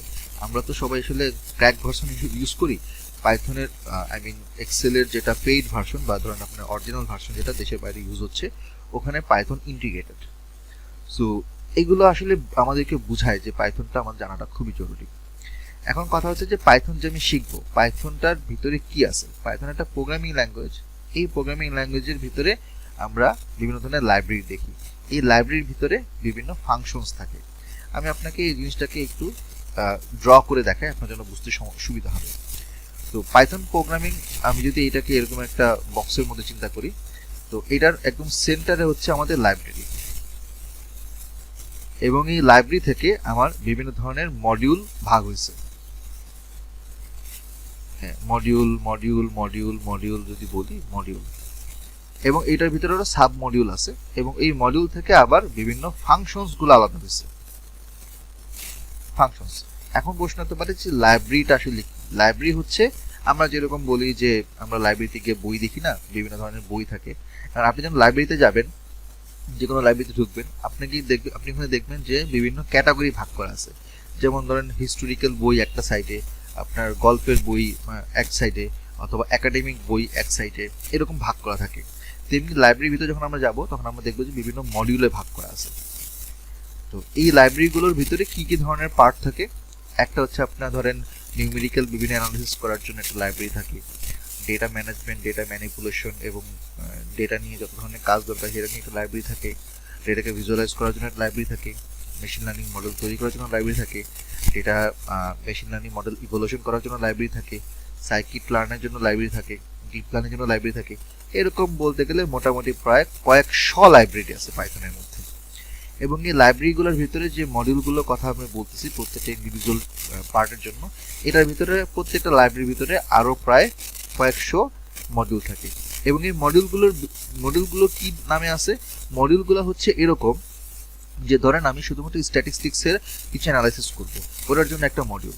আমি শুধুমাত্র ধরেন লেটসে আমি যদি বলি আমি হচ্ছে কিছু মেডিকেল ডেটা অ্যানালাইসিস করবো, মেডিকেল সেক্টরে যে ধরনের আমার ডেটাগুলো আছে বা ওই রিলেটেড কিছু টার্মস এন্ড কন্ডিশনগুলো আমি ইউজ করব, ওটার জন্য আমার কিছু লাইব্রেরি ভাগ করা আছে। তো এগুলো হচ্ছে আপনার সাবজেক্ট ওয়াইজ ভাগ করা। লেটসে আপনি যদি বলেন যে অ্যাস্ট্রোনমিক্যাল বা ফিজিক্স বা হচ্ছে পিওর সায়েন্সের আপনি কিছু রিসার্চ করবেন, ওটার জন্য আপনার কিছু মডিউল ভাগ করা আছে। এইভাবে প্রত্যেকটার জন্য মডিউল ভাগ করা। এগুলোর ভিতরে আবার অনেকগুলো কি আছে, প্রায় কয়েকশো ধরনের ফাংশন আছে। যেমন আমি যদি স্ট্যাটিস্টিক্সে কাজ করতে, স্ট্যাটিস্টিক্সের ভিতরে অনেকগুলো ফাংশন আছে। আমি যদি এটা মেডিকেল সেক্টর ইউজ করে যাই, মেডিকেল সেক্টরে অনেক ধরনের ফাংশন আছে। এরকমভাবে সাবজেক্ট ওয়াইজ বিভিন্ন ধরনের লাইব্রেরি এবং লাইব্রেরির ভিতরে মডিউল, সাব মডিউল ডিভাইডেড মানে ভাগ করে স্প্রেড আউট হয়ে আছে। তো আমার কিন্তু সব দরকার নেই। আমার দরকার স্ট্যাটিস্টিক্স অ্যানালাইসিস করার জন্য আমার যেটা দরকার, মেশিন লার্নিং জন্য যেটা দরকার, আমি শুধুমাত্র ওই সকল লাইব্রেরিগুলো শিখতে পারলেই আমার কাজ চলে যাবে। এই হচ্ছে আমাদের লাইব্রেরির হিসাব এবং পাইথন ল্যাঙ্গুয়েজের হিসাব। তো এখন আমি যে জিনিসটা আপনাদেরকে স্লাইডে দেখাচ্ছি সেটা হচ্ছে পান্ডাস লাইব্রেরি। তো পান্ডাস এটা মূলত ডেটা নিয়ে ম্যানেজমেন্ট রিলেটেড কাজগুলো করার একটা লাইব্রেরি, মেইনলি ডেটা অ্যানালাইসিসের ক্ষেত্রে ইউজ করে থাকি। এবং এই পাইথনের মধ্যে পান্ডাসের সাথে অ্যাসোসিয়েটেড আরও দুইটা লাইব্রেরি আছে। একটা হচ্ছে ম্যাটপ্লটলিব ফর ডেটা ভিজুয়ালাইজেশন, আর একটা হচ্ছে নামপাই ফর ম্যাথমেটিক্যাল অপারেশনস। তো এই পান্ডাসের মধ্যে আমরা যে কাজগুলো করি, সব ডেটাগুলোকে আমরা ওয়েল ডকুমেন্টেড আকারে সাজাই, এইটাকে একটা এনভায়রনমেন্টের মধ্যে এনে ওখান থেকে বিভিন্ন ধরনের সাবসেকশন বা এটাকে সেগমেন্টে ভাগ করা, বিভিন্ন কন্ডিশন অ্যাপ্লাই করে ফিল্টার করা, সর্টিং করা, বিভিন্ন ধরনের কলাম বা রো আকারে ডেটাগুলোকে ডিস্ট্রিবিউট করা, ওখান থেকে আমার সামারি বের করা, এই ধরনের যত ধরনের ডেটা নিয়ে ডেটাবেস নিয়ে কাজ আছে সবগুলো কাজের জন্য আমরা পান্ডাস লাইব্রেরিকে ইউজ করে থাকি। তো ডেটা ম্যানিপুলেশনের জন্য আমাদের কিছু এখানের মধ্যে ফাংশন আছে। যেমন আমার পান্ডাস হচ্ছে একটা লাইব্রেরি, এটার ভিতরে আবার সাব লাইব্রেরি ভাগ করা আছে। সেই সাব লাইব্রেরিটা আবার নির্দিষ্ট কিছু কাজের জন্য স্পেসিফিকলি ডিজাইন করা, যার ভিতরে আবার কিছু ফাংশনস আছে। যেমন আমি যদি বলি শুধুমাত্র ডেটা ম্যানিপুলেশন রিলেটেড যদি ফাংশন ইউজ করতে চাই, তাহলে সেখানে melt function, pivot table, cross table এগুলো আছে। আমি যদি বলি ডেটাকে এখানের মধ্যে আরও অন্যান্য সেক্টর যদি বলি যে মিসিং ডেটা হ্যান্ডেল করার ক্ষেত্রে অথবা ডেট টাইমের জন্য এই ধরনের ডেটাগুলোকে হ্যান্ডেল করার ক্ষেত্রে কী করব, হ্যান্ডেল করা মানে হচ্ছে যে আমি ফাংশন ইউজ করব যাতে কিনা আমি আমার মতো যেরকম আউটকাম চাচ্ছি, আমার ডেটাকে যেভাবে কনভার্ট করতে যাচ্ছি সেভাবে সাজাতে পারি। যেমন ধরেন আমি যদি একটা সহজ এক্সাম্পল দিই, আমরা এক্সেলে যখন কোনো একটা ডেট লিখি অনেক সময় দেখা যায় যে ডেটটা আমাদের মন মতো হয় না। হয়তো আমরা লিখতে যাচ্ছি ফার্স্টে ডিডি, তারপর মান্থ, তারপর ইয়ার, হয়তো এভাবে আসতেছে না। আমাকে কি করতে হয়, ফরম্যাটিংয়ে গিয়ে উপরে ফাংশন দেওয়া থাকে, ফরম্যাটিং এগুলো চেঞ্জ করতে হয়। তো ওইটা কিন্তু খুব সহজেই ড্র্যাগ এন্ড ড্রপ এবং ক্লিক করে আমরা বের করতে পারি। পাইথনে কিন্তু এখানে ক্লিক করার অপশন নাই। এখানে আপনার সব কাজ হচ্ছে র কোডিং করে টাইপ করে আপনাকে করতে হবে। শুরুতে একটু প্যারা লাগতে পারে, কিন্তু প্র্যাকটিস হয়ে গেলে তখন এটা কাজটা করাটা খুব সহজ হয়ে যায়। তখন দেখা যাচ্ছে একটা সময় গিয়ে এক্সেলের কাজ করতে ইচ্ছা হয় না, মনে হয় যে না পাইথনেই কাজটা করি। এছাড়া ধরেন আমি যদি বিভিন্ন সিরিজ ডেটা নিয়ে কাজ করতে, সিরিজের আন্ডারে কিছু ফাংশন থাকে, ডেটা ফ্রেমের আন্ডারে কিছু ফাংশন থাকে, তারপর ডেটাকে ইন্ডেক্সিং, ডেটাকে ইটারেশন, ডেটাকে বিভিন্ন ফল লুপের মধ্যে যদি ফেলতে চাই, একই রকম ফাংশন কয়েকটা টাইপের ডেটার মধ্যে অ্যাপ্লাই করতে চাই, তখন আমরা এখানের মধ্যে অ্যাড, আইলগ, ইনসার্ট এই কাজগুলো করে থাকি বিভিন্ন সর্টিং এবং কন্ডিশনাল ফরম্যাটিং এর জন্য।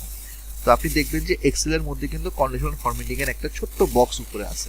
ওই কাজটা যেভাবে আমরা ক্লিক করে করি, এখানে এই কাজটা আমরা টাইপ করে করি। পার্থক্য হচ্ছে এই জায়গাতে। এছাড়া বিভিন্ন ধরনের ফাংশন অ্যাপ্লাই করার ক্ষেত্রে apply, pipe, aggregate, transform, group by, rolling এরকম অনেক ধরনের ফাংশন। সো এটা আসলে বলা যদি শুরু করি তাহলে এরকম পাইথনের ফাংশন মোটামুটি প্রায় 2 থেকে 3,000 ফাংশন আছে। এখন এখানে একটা হয়তো শুনে মনে হতে পারে যে আমি কি 2-3 হাজার ফাংশন মুখস্থ করবো বা আমি কি আমার দরকার কিনা। না, সব দরকার নেই। ইভেন এখানে যা যা আছে এখানে সবগুলো আমার প্রয়োজনও নাই। আমার কাজের জন্য বিভিন্ন প্র্যাকটিক্যাল এক্সাম অ্যাপ্লিকেশনের জন্য, আমার প্রজেক্টের জন্য যতটুকু দরকার অতটুকু যদি আমি ঠিকভাবে অ্যাপ্লাই করতে পারি এবং প্র্যাকটিস করতে পারি তাহলে আমার চলবে। কারণ আপনাকে কিন্তু জবে কখনো জিজ্ঞাসা করবেন না যে এইটার কাজ কি, ওইটার কাজ কি, আপনি এটা জানেন কিনা, ওটা জানেন কিনা, না। তারা দেখতে চাবে যে আপনি পাইথন দিয়ে অ্যাকচুয়ালি কি কি ধরনের প্রজেক্ট করছেন, কি টাইপের প্রজেক্ট করছেন, সেই প্রজেক্টটা করতে গিয়ে আপনি কি ধরনের প্রবলেম ফেস করছেন, সেই প্রজেক্টটা কি ধরনের ডেটা আপনি ইউজ করছেন, সেই ডেটাগুলোকে আপনি কিভাবে অ্যানালাইজ করছেন, কি ধরনের স্ট্যাটিস্টিক্যাল স্টেপসগুলো আপনি নিয়েছেন, মানে ওই প্রসেসটা আপনি কিভাবে করছেন, ওটার আউটকামটা আসলে কিরকম হয়েছে, ওখান থেকে আপনি যে আউটকামটা পাইছেন সেখান থেকে আপনি কি ধরনের ডিসিশনে আপনি আসতে পারছেন, সেটার রিকমেন্ডেশনটা কিরকম হতে পারে, সেটার আউটকামটার কনক্লুশনে আপনি কি কোন জায়গাতে এসে আপনি থামছেন।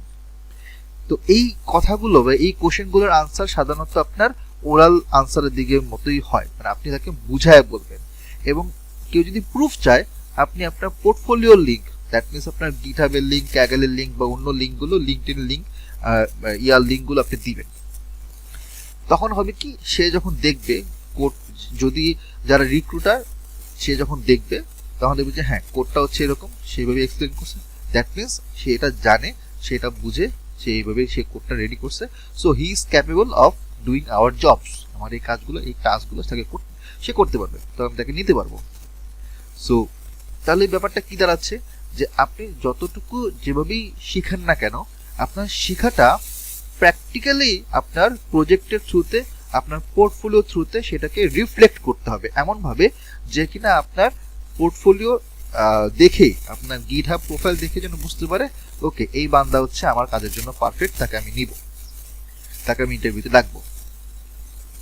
বিষয়টা হচ্ছে এরকম। আমার কথাটাকে আপনারা বুঝতে পারছেন? আমার কথাটাকে আপনি বুঝতে পারছেন? জি জি ভাইয়া, বুঝতে পেরেছি। এখন আমি হচ্ছে একটু এখানের মধ্যে আমি ইন্টারফেসে যাই। তো আমরা যে ইন্টারফেস দেখতে পাচ্ছি এটা হচ্ছে স্পাইডার।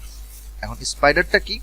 এটা একটা সফটওয়্যারের মতন, ঠিক আছে, এটা একটা সফটওয়্যারের মতন, বাট এটাকে সফটওয়্যার না বলে এটাকে আমরা বলি হচ্ছে আইডিই, ইন্টিগ্রেটেড ডেভেলপমেন্ট এনভায়রনমেন্ট।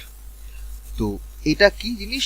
এটা হচ্ছে অনেকটা লাইক আমরা যখন রান্না করি, রান্না করার জন্য আমার একটা পাতিল লাগে, হ্যাঁ, ওই পাতিলের মধ্যে আমরা বা কড়াইতে আমরা করি কি সব ধরনের উপাদানগুলো দিই, মানে মাল মশলা যা যা লাগে, পেঁয়াজ মরিচ রসুন টসুন যা লাগে দিয়ে ওই কড়াইতে বা ওই পাতিলের মধ্যে আমরা চাল ডাল খিচুড়ি যদি রান্না করতে চাই বা মাংস রান্না করতে চাই সর্বোচ্চ এটা দিই, এটার নিচে হচ্ছে আগুন জ্বলে এবং তারপর একটা সময় গিয়ে সেটা রান্না হয়। তো আমি যদি এই পাতিলটা বাদ দিয়ে আমি যদি শুধুমাত্র ডিরেক্ট চুলার উপরে আমি যদি সবজি মাছ যদি ছিটায় ফেলে দিই, কোনো কাজ হবে? হবে না।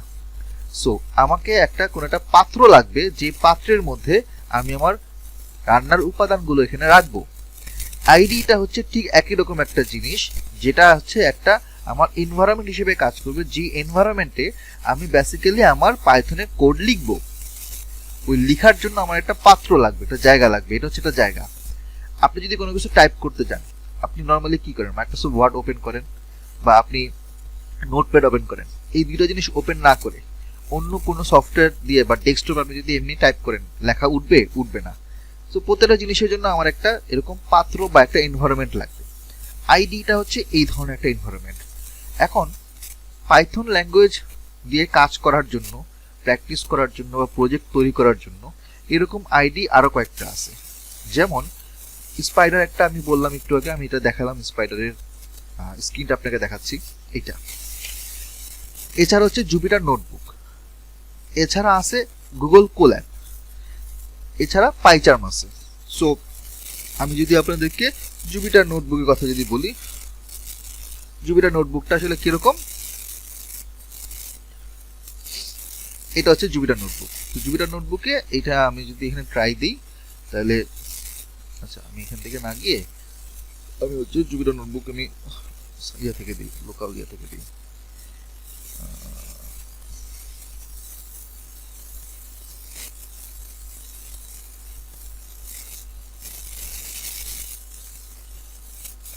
আমি আমার লোকাল হোস্ট থেকে আপনাকে আমি দেখাচ্ছি।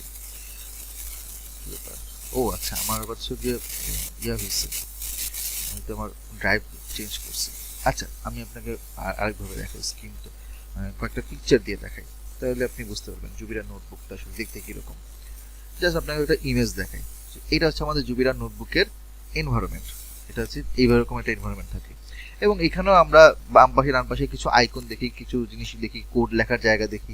এখানে যেরকম দেখতে পাচ্ছেন স্পাইডারটা আসলে ঠিক ওরকমই, মানে কিছু জিনিস আপনার বেসিক থাকবে, যেমন কোড লেখার মধ্যে একটা জায়গা থাকবে, কোডের আউটকামটা দেখার জন্য নিচে অথবা ডানে অথবা বামে একটা জায়গা থাকবে, ভেরিয়েবলগুলো দেখার জন্য একটা জায়গা থাকবে।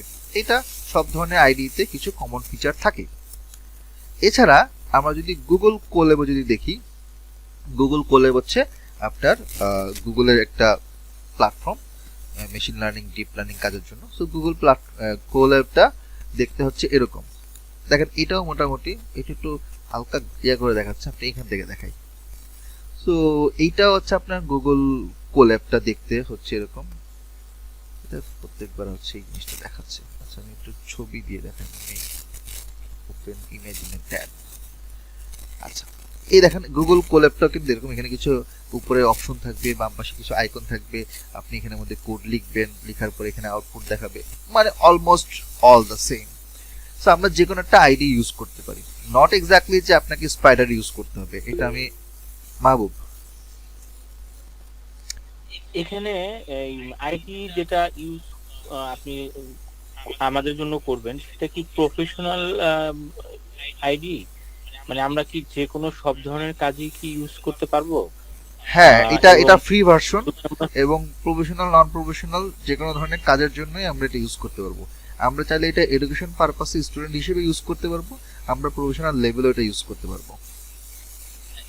এইটা এই যে জুপিটার বা স্পাইডার যেগুলো বলেন, এর মধ্যে লিমিটেশন আছে নাকি কোনোটাতে, যে এটা একটা সময় যে এই আইডিটা ইউজ করা যাবে না, তখন ওইটাতে যেতে হবে, সুইচ করতে হবে, এরকম কোনো বিষয় না, আছে? এরকম কোনো বিষয় নাই, মানে ইউজেবিলিটির ক্ষেত্রে কোনো বিষয় নেই। হয়তো দেখা যাবে যে কাজ করার ক্ষেত্রে কারো হয়তো এটা ভালো লাগে, কারো হয়তো ওইটা ভালো লাগে, অথবা দেখা যায় যে আপনার কিছু ক্ষেত্রে হয়তো ফাংশনালিটি হয়তো কোনোটাতে কম আছে, কোনোটাতে বেশি আছে, হয়তো কোনোটাতে আইকন কম আছে, কোনোটাতে আইকন বেশি আছে, হয়তো একটু সরাসরি ঘুরে মানে ভাত খেতে হয়, আর এটাতে হয়তো হাতটা ঘুরিয়ে পেছন থেকে হাত নিয়ে তারপর মুখের মধ্যে ভাত ঢুকাইতে হয়। এছাড়া কোনো পার্থক্য নেই। ঠিক আছে, অ্যাজ ইউজুয়াল সবাই কোনটা ইউজ করে, মানে ম্যাক্সিমাম পারসন আপনার এখন এইটা তো আসলে খুবই ডিফিকাল্ট আনসার দেওয়া, কারণ এটার আসলে মানে ওরকম আনসার দেওয়া সম্ভব না। আমি যদি বাংলাদেশের পার্সপেক্টিভে বলি, অনেকেই দেখা যায় যে গুগল কোল্যাব ইউজ করে, অনেকেই দেখা যায় এখানের মধ্যে পাইচার্ম ইউজ করে অথবা জুবিরা নোট ইউজ করে। দেশের বাইরে যদি দেখি, এখানে মানে এটা আসলে আমি সংখ্যায় বা পার্সেন্টেজে আসলে আপনাকে এটা কোয়ান্টিফাই করে বলতে পারবো না, it's impossible. Okay okay, no issue. মানে যে যেটাতে কমফোর্ট ফিল করে। এখন আমি স্পাইডারের কেন কমফোর্ট ফিল করি, কারণ স্পাইডারটা হচ্ছে স্পাইডারের যে স্ক্রিনটা, মানে এখানে যে আপনি যেই পুরো অংশটা দেখতে পাচ্ছেন, যেই স্লটে ভাগ করা আছে, 4টা স্লটে ভাগ করা আছে, উপরে আইকনগুলো দেওয়া আছে, এখানে বিভিন্ন ট্যাব দেওয়া আছে, এখানে বিভিন্ন কোড দেওয়া আছে। সো বিষয়টা হচ্ছে যে এইটা আমার জন্য স্টুডেন্টদেরকে শেখানোর সময় ইজি, এই জন্য আমি স্টুডেন্ট ফ্রেন্ডলি বলে আমার কাছে মনে হয় স্পাইডার হচ্ছে student friendly. On the other hand, আমি যদি গুগল কোল্যাব ইউজ করি, গুগল কোল্যাবটা এখানে যে মানে স্টুডেন্ট ফ্রেন্ডলি আমার কাছে মনে হয় না। আমি জানি না, এটা আমার কাছে হয়তো মনে হয়, হয়তো মাহবুব যখন করায়, মাহবুব কিন্তু গুগল কোল্যাবে অথবা জুবিরা নোটবুকে করায়, আমিও করাতে পারি, কিন্তু আমি যেহেতু অনেকদিন ধরে করে আসতেছি, আমার নিজের কাছে পার্সোনালি ফিল হয় যে স্টুডেন্টদেরকে সহজে বোঝানোর জন্য স্পাইডার হচ্ছে বেস্ট প্ল্যাটফর্ম। তাহলে কি আপনারা মানে এক একজন কি এক এক আইডিতে করাবেন নাকি? হ্যাঁ, সমস্যা কি, আপনার তো আরো ভালো, এটা তো আপনার জন্য একটা প্লাস পয়েন্ট। আপনি 3-4 রকমের আইডির ঘ্রাণ পাবেন, স্বাদ পাবেন। ঠিক আছে, ওকে। আচ্ছা, ওকে। সো আমরা যেখানে ছিলাম এই আইডিটা নিয়ে কথা বলতেছিলাম, এবং তারপরে আমরা এখানে এই আইডিটা কি, কেন ইউজ করি, এটা কিছু একটা এক্সাম্পল দিয়ে আপনাকে দেখাইছি। তো এই যে স্পাইডারটা আমরা দেখতে পাচ্ছি, এই স্পাইডারটা কিভাবে ইনস্টল করতে হয় বা এটা কিভাবে কাজ করতে হয়, এটা খুবই মানে বেসিক একটা জিনিস, এবং এটা ফ্রি ভার্সন, এবং এটা অনলাইনে অ্যাভেলেবেল। কিভাবে পাওয়া যাবে, এটা আপনি কয়েকটা ভাবে পেতে পারেন। একটা হচ্ছে আপনি যদি ডিরেক্টলি স্পাইডারের বা যে ওদের যেই আপনার ওয়েবসাইট আছে বা যারা ডিস্ট্রিবিউটর তাদের কাছ থেকে নিতে পারেন, অথবা আপনি আলাদাভাবে থার্ড পার্টি অনেকে সফটওয়্যার ক্র্যাক ভার্সন ইউজ করে বা বিক্রি করে বা ডাউনলোড করা যায়, ওখান থেকে নিতে পারেন। সো যদি আপনি ডিস্ট্রিবিউটরের কাছ থেকে নেন, আমি সাজেস্ট করি সবাইকে যে মেইন ডিস্ট্রিবিউটরের কাছ থেকে নিতে। কারণ হচ্ছে যখন আপনি একটা সফটওয়্যার তাদের কাছ থেকে নিবেন, আমি বলতেছি না পারচেস করবেন, এখানে কেনার ব্যাপার হচ্ছে না, জাস্ট হচ্ছে আপনি তাদের সোর্স থেকে ডাউনলোড করছেন। এখন যখন আপনার মূল ডিস্ট্রিবিউটরের কাছ থেকে আপনি যখন সোর্সটা নিচ্ছেন, তখন ওইখানে ফাইল মিসিং হওয়ার চান্স কম, বা ওইখানে আপনার ভিতরে বাগ হওয়ার চান্স কম। বাট যদি আপনি থার্ড পার্টি কারোর কাছ থেকে নেন, কোনো একটা ওয়েবসাইট থেকে যদি আপনি চুজ করেন, ওখান থেকে নিতে পারেন, কিন্তু আলটিমেটলি কিছুদিন পরে দেখবেন যে এই লাইব্রেরি কাজ করে না, ওই ফাংশন কাজ করে না। তো ওই রিস্কে আসলে যেতে চাই না, বা ওই রিস্কে আসলে যাওয়াটা ঠিক না। এই জন্য আমি অলওয়েজ ডিস্ট্রিবিউটরের কাছ থেকে থ্রুতে নেওয়াটা পছন্দ করি, এবং আমি এটা সবাইকে এই জিনিসটা প্রিফার করি। এখন কথা হচ্ছে ডিস্ট্রিবিউটর মানে কি? ডিস্ট্রিবিউটর হচ্ছে যে কোন একটা সফটওয়্যার কোম্পানি, সফটওয়্যার ফার্ম, তারা বিভিন্ন সফটওয়্যার তৈরি করে বা বিভিন্ন এরকম আইডি তৈরি করে সেটা ডিস্ট্রিবিউট করে। So that's called a distributor. সো আমাদের পাইথন স্পাইডারের ডিস্ট্রিবিউটরের নাম হচ্ছে অ্যানাকোন্ডা। তো আপনি যদি অ্যানাকোন্ডা ডাউনলোড লিখে সার্চ করেন, আপনি দেখবেন যে anaconda.com এই একটা লিঙ্ক সবার প্রথমে আপনি পাবেন। এই লিঙ্কটা ওপেন করবেন, এটা হচ্ছে অ্যানাকোন্ডা ডিস্ট্রিবিউটর। তাদের বিভিন্ন প্রোডাক্ট আছে, যেমন আপনি এখানে distribution, cloud product, security product, navigator, notebook, অনেক কিছু আছে। এগুলোর দিকে আসলে এখন আপনার টাকায় লাভ নাই। আপনি যেটা করবেন, ওদের এখানে একটা ইমেল অ্যাড্রেস দিয়ে, আমার যেমন দেওয়া আছে, আপনি সাবমিট করবেন। ইমেল অ্যাড্রেসে আপনাকে একটা ডাউনলোড লিঙ্ক দিবে, ওই ডাউনলোড লিঙ্কটা দিয়ে আপনি এটা ইনস্টল করবেন। অ্যানাকোন্ডাটা ইনস্টল করার পরে আপনি অ্যানাকোন্ডাটা ওপেন করবেন, এবং অ্যানাকোন্ডাটা ওপেন করার পরে আপনি জাস্ট সার্চ বারে লিখবেন অ্যানাকোন্ডা নেভিগেটর। নেভিগেটর যদি ক্লিক করেন, কিছুক্ষণ লোড নিবে, একটা সবুজ রঙের একটা সার্কেল ঘুরবে, এবং তারপরে নেভিগেটর ওপেন হবে। এবং ওই নেভিগেটরে আপনি আরো অন্যান্য ধরনের ছোট ছোট যে সকল আইডি অথবা অন্যান্য যেই প্লাগইনস বা অ্যাড-অনস যেগুলো আছে, যেগুলো তৈরি করছে, এগুলোর ডেভেলপার, তাদের বিভিন্ন ফিচার পাবেন। যেমন এটা, যেমন এখানে আমি ওপেন করলাম, এখানে আপনি দেখবেন যে অল অ্যাপ্লিকেশনস, আপনি এখানে অল অ্যাপ্লিকেশনে দেখবেন data spell, anaconda tool box, cloud network, CMD prompt, Jupiter, AWS যেটা আপনার যে অ্যামাজন ওয়েব সার্ভিস, এটাও অ্যানাকোন্ডা থেকে ওরা ডিস্ট্রিবিউট করে। স্পাইডার, ডেটা লোড বা ওরাকল, হ্যাঁ, আর স্টুডিও, পাইচার্ম। সো এখান থেকে আপনার যেটা দরকার সেটা আপনি এখানে ইনস্টলে ক্লিক করলে কিছুক্ষণ সময় নেবে। হার্ড ডিস্ক কোথায় ইনস্টল করবেন সেটা আপনাকে চুজ করতে হবে, সি ড্রাইভে দিয়ে দিবেন, নেক্সট করবেন। অন্যান্য সফটওয়্যার যেভাবে ইনস্টল করেন সেভাবে ইনস্টল করবেন, সিম্পল অ্যাজ দ্যাট। যখন ইনস্টল হয়ে যাবে, কষ্ট করে একটু পিসিটা রিস্টার্ট দিবেন, নট নেসেসারি দিতে হবে, দিলে বেটার। দেন আপনি দেখবেন আপনার ডেস্কটপে স্পাইডার নামে একটা সুন্দর আইকন চলে আসছে, এরকম একটা আইকন আপনি ওপেন করবেন, সো আপনি এটা দেখতে পাবেন। এমন না যে এক্স্যাক্টলি এটাই দেখতে পাবেন, বাট এইটা আসবে আর কি। এটা আবার একটু আপনাকে একটু এদিক ওদিকে করে চেঞ্জ করে ঠিক করে নিতে হবে, এটা আমি পরে দেখাই দেবো ক্লাসের মধ্যে, এরকম সমস্যা না। এখন বিষয়টা হচ্ছে যে, হ্যাঁ বলেন মাহবুব, এত প্রশ্ন করতেছেন, আচ্ছা করেন, বাকিদের তো সুযোগই দিচ্ছেন না। হ্যাঁ মাহবুব বলেন। হাত তুললেন, এখন কোশ্চেন করতেছেন না কেন? রাগ করছেন? আপনি হ্যালো, কল ঢুকে গিয়েছিল একটা, সরি, এই জন্য কথা বলতে পারছিলাম না। এটাতে কি বাগ ডিবাগ করা যাবে স্টেপ বাই স্টেপ? জি, করা যাবে। ঠিক আচ্ছা, ঠিক আছে, ওকে। আচ্ছা, এখন এখানে আপনার বিভিন্ন ধরনের যে কোড আছে বা যে ফাংশনগুলো আছে, আমি আপনাদেরকে যদি একটু করে দেখাই, মানে আপনি হয়তো সবকিছু এখানের মধ্যে এই মুহূর্তে গ্র্যাস্প করতে পারবেন না, বাট আমি কিছু কোড রান করে দেখাই, কারণ এই কোডগুলোর পেছনেও কিছু টুকটাক মানে থিওরি বলেন বা কিছু এক্সপ্লেন করার ব্যাপার আছে, যেহেতু আমি ওই জিনিসটা এখন করছি না, সেই জন্য কিছু জিনিস হয়তো আপনার বুঝতে একটু প্রবলেম হতে পারে। ফার্স্ট অফ অল আমরা যেটা করি, আমরা আমাদের যেই লাইব্রেরিগুলো আছে সেগুলোকে ইম্পোর্ট করি। তো এখানে সিস্টেমটা হচ্ছে লিখতে হয় ইম্পোর্ট ওই লাইব্রেরির নাম এবং অ্যাজ কি নামে আপনি রাখছেন সেটা। সো নামপাইটা সারা ওয়ার্ল্ড ওয়াইড এনপি নামে চিনে, পান্ডাসকে পি নামে চিনে, ম্যাট্রোটলি ডট পাইপ্লটকে পিএলটি নামে চিনে, আর সিবনকে এসএনএস নামে চিনে। সো এটা খুবই কমন, সবাই এটা ইউজ করে আর কি, ওয়াইডলি ইউজড। রান করি, দেন আমরা একটা ডেটা সেটকে ইম্পোর্ট করি, রিড সিএসভি, মানে সিএসভি ফরম্যাটে ডেটা থাকলে আপনি সিএসভি করবেন, যদি এক্সেল থাকে এক্সেল করবেন, যদি এটা অন্য ফরম্যাট থাকে ডেটা ফরম্যাট বা স্ট্যাটা অথবা অন্য কোনো সফটওয়্যারের ফরম্যাটে ডেটা থাকে, সেটা আপনি এখান থেকে রান করতে পারবেন। সো এটা ইম্পোর্ট করার পরে আচ্ছা ইম্পোর্ট হচ্ছে না কেন, কারণ হচ্ছে আমি এই ফাইলটা আমার এই ড্রাইভের মধ্যে নেই, ড্রাইভের যে লিঙ্কটা সেই লিঙ্কটা এখানের মধ্যে দেখাচ্ছে না। আচ্ছা সমস্যা নেই, আমি আপনাকে আরেকটা দেখাই। ওকে, এখানে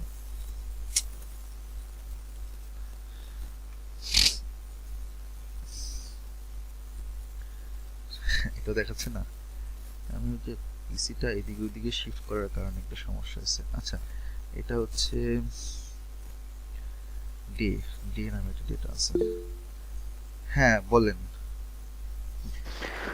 স্যার ওখানে ফাইল ডট চুজ দিয়েও তো করা যাবে তাই না? ডেটা ইম্পোর্ট করার হ্যাঁ করতে পারবেন, মানে এমন না যে শুধু ডিপ সিএসভি করে তাহলে দেবে। একটু আচ্ছা ঠিক আছে, থ্যাংক মানে ইউ। এটা আরো আরো অনেক মানে অনেক ওয়ে আছে। আচ্ছা ঠিক আছে, রিড ডট সিএসভি তে একটু ওই যে ওই ফাইলের নামটা আবার লিখতে হয় তো সেজন্য আর কি নিয়ে আসতে হয়, সেজন্য বলবো। হ্যাঁ হ্যাঁ হ্যাঁ, এটা অনেকভাবেই আমরা করতে পারি আর কি।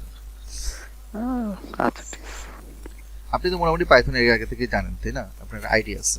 যে আমি হ্যাঁ ওই স্ট্যাটিস্টিক্স রিলেটেড তো সেজন্য করা লাগছে আর কি। আচ্ছা ঠিক আছে, আমি একটা ডেটা সেট এখান থেকে নেই, প্রপার্টিসে গিয়ে আমি এটার ফাইলটাকে লিঙ্কটা নিয়ে আমি এখানের মধ্যে পেস্ট করে দিব। ওকে, তো রান করার পর আমি দেখলাম যে ডেটা নামে আমার একটা ফাইল আসছে, এখানে খুব ছোট ডেটা 731টা রো 16টা কলাম আছে। তো এখানে বিভিন্ন ডেটা যেমন season, year, month, holiday, weekday, temperature, temperature এরকম কিছু ভ্যালু দেওয়া আছে। তো এটা একটা আপনার ওয়েদার ডেটা টাইপের, এবং ওখান থেকে আমরা বিভিন্ন অ্যারের কাজগুলো করি, বিভিন্ন ধরনের সেগমেন্টের কাজগুলো করে থাকি। আমি যদি একটু নিচের দিকে যাই, এগুলোর কিছু ফল লুপের কাজ আছে। এছাড়া আমরা এখান থেকে পান্ডাস থেকে সিরিজ ডেটা ফ্রেমের কিছু ভ্যালুগুলো এখানে ইম্পোর্ট করে নিয়ে এসে কাজ করতে পারি। আমার মূলত যে জিনিসটা দরকার সেটা হচ্ছে এখানে পান্ডাসের যেহেতু এটা এই কোডটা বেসিক্যালি হচ্ছে আমি আমার স্টুডেন্টদেরকে পান্ডাসের একদম ফান্ডামেন্টাল যেটা শেখাই, মানে বেসিক পান্ডাসের যেই ফাংশনগুলো আছে ওগুলোর জন্য এই কোডটা মূলত তৈরি করা। এটা এখানে টোটাল আমি যদি নিচের দিকে যাই মোটামুটি এখানে 550 লাইনের কোড, মাঝখানে গ্যাপগুলো যদি বাদ দিই তারপরে মোটামুটি 350 লাইনের কোড আছে। এবং এই পান্ডাসের এই পুরো ক্লাস মানে পুরোটা শেষ করতে আমার মোটামুটি 2.5 থেকে 3টা ক্লাস লাগে। তো এইটার এই পুরো ক্লাসের প্রি রেকর্ডেড ভার্সন যেটা আছে ওইটা আমি হচ্ছে ইনিশিয়ালি শুরুতে দিয়ে দিই স্টুডেন্টদেরকে। তো ওইটা দেখা শুরু করলে তখন আর কি বুঝতে সুবিধা হয়। তো অনেক সময় দেখা যায় যে যাদের হয়তো দেখা যায় যে তারা ফার্স্ট টাইম পাইথন ইউজ করছে বা প্রবলেম হচ্ছে, তো আমাদের যে গ্রুপে হোয়াটসঅ্যাপ গ্রুপ আছে সেখানের মধ্যে বললে বা সেখানে লিখলে আমি অথবা আমাদের মেন্টর অ্যাসিস্ট হচ্ছে ওইটা রিপ্লাই দেবে। তো ওইখান থেকে আর কি আপনার কমিউনিকেশনটা শুরু হবে। যদি কোনো ইস্যুস তৈরি হয়, কোনো জায়গায় বুঝতে প্রবলেম হয়, তাহলে সেক্ষেত্রে ওই জায়গাটায় আমরা ওইখানের মধ্যে সলভ করে দিই, লিখে সলভ করে দিই, অথবা ওইটা নোট করে রেখে পরের ক্লাসে শুরুতে 5 মিনিট 10 মিনিটে ওইটাকে রিজলভ করি। সো এখানে অনেক ধরনের আছে, যেমন ডেটা ফ্রেম তৈরি করার ব্যাপার, মার্জ করার ব্যাপার আছে। It will take a lot of time. আসলে আমি উপর নিচে ঘুরতেছি এই কারণে যে অ্যাকচুয়ালি আপনাদেরকে কোত্থেকে দেখাবো, কারণ একদম বেসিক লেভেলে যারা অনেকেই আছেন তাদের অনেক কিছু বুঝতে সুবিধা হবে এখন, মানে সরি অসুবিধা হবে। এখন যখন বুঝতে অসুবিধাই হবে তখন আসলে আমি কোন জায়গা থেকে দেখালে আপনার জন্য সুবিধা হবে এইটা একটু ডিফিকাল্ট। এই জন্য আমি আপনাদেরকে জাস্ট আইডিয়া দিচ্ছি যে এইভাবে আসলে আমরা কোডগুলো করি। যেমন এটা হচ্ছে গিয়ে আপনার মিসিং ভ্যালুগুলোকে ফিক্স করতে গেলে আমরা এই কাজ করি, তারপর এটাকে আমরা ডেটাকে মার্জ করি, এছাড়া আমাকে এটাকে রিপ্লেস করার ফাংশন আছে, তারপরে কলাম তৈরি করার function, add column, order column, অন্যান্য অনেক ধরনের কাজগুলো আমরা করি। এছাড়া হচ্ছে আমরা এখানে লোকেশন অনুযায়ী ডেটাগুলোকে আলাদা করে সেপারেট করি, মার্জ করি, অনেক ধরনের কাজগুলো এখানে আছে। এটা শুধুমাত্র পান্ডাসের কথা বললাম। এছাড়া পান্ডাস ছাড়াও নামপাইয়ের জন্য আলাদা ফাইল আছে, পাইথনের জন্য ম্যাটপ্লটলিবের জন্য ফাইল আছে। আর এগুলো মোটামুটি নিজেরা প্র্যাকটিস করতে করতে যদি প্রবলেম হয় সেক্ষেত্রে তো আমি ওটা ক্লাসের মধ্যে দেখাই। আর এগুলোর পরে যখন আমরা স্ট্যাটিস্টিক্সের পোর্শনে যাব তখন স্ট্যাটিস্টিক্সে আমি এই জিনিসগুলো দেখাই, এই জিনিসগুলো আপনাদেরকে দেখাবো, লাইক বেসিক স্ট্যাটিস্টিক্সের যে পোর্শনগুলো সেগুলো, প্রবাবিলিটির জন্য থাকবে কিছু, তারপর ইডিএর জন্য কোড থাকবে। মানে মোটামুটি আমার স্ট্যাটিস্টিক্সের পার্টে টোটাল তো আমি 10 থেকে 11টা ক্লাস নিব, আমার মনে হয় 6-7টা ফাইল আপনারা পাবেন। চারটা ফাইল অলরেডি দেওয়া থাকবে আর আরো 3-4টা ফাইল ক্লাসের মধ্যে আমি এক্সপ্লেন করব। অন্য ফাইলগুলো এক্সপ্লেন করব, অন্যগুলো আর কি আরো একটু ডিটেলস আমি আপনাদেরকে বলতে পারবো। এছাড়া আমি প্রেডিকশনের ক্ষেত্রে এই ধরনের যে কোডগুলো আছে বা এই যে এক্সাম্পলগুলো আছে সেগুলো আমি আস্তে আস্তে দেখাবো। এই আর কি ব্যাপার। আচ্ছা, সো এখন বিষয়টা হচ্ছে যে আমি কোডিং এর অংশটাকে ফোকাস না করে আমি যেই জায়গাতে ফোকাস করতে চাচ্ছি সেটা হচ্ছে আমাদের কোর্সের যেই মডিউলটা, সেটা তো আমরা দেখলাম। এখানে যে প্রজেক্টগুলো আছে সেই ওয়েবসাইটে আপনারা অলরেডি দেখছেন, দেখার কথা, কারণ এই ওয়েবসাইটের লিংক আমরা ওই যে কি বলে পেজে, ইনবক্সে বা হচ্ছে কমিউনিটি গ্রুপে আমরা দিয়ে রাখছি। অনেকেই ফর্ম টর্ম ফিল আপ করছেন, অনেকে এখানের মধ্যে অ্যাডমিটও হয়ে গেছেন।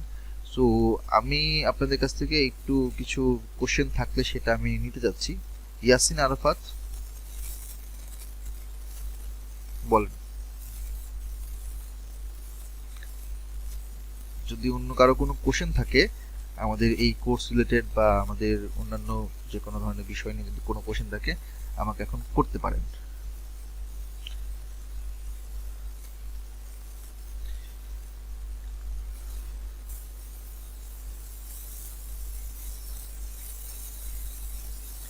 আচ্ছা, না থাকলে আমি তাহলে আপনাদেরকে একটা ফার্দার ইনফরমেশন প্রোভাইড করি।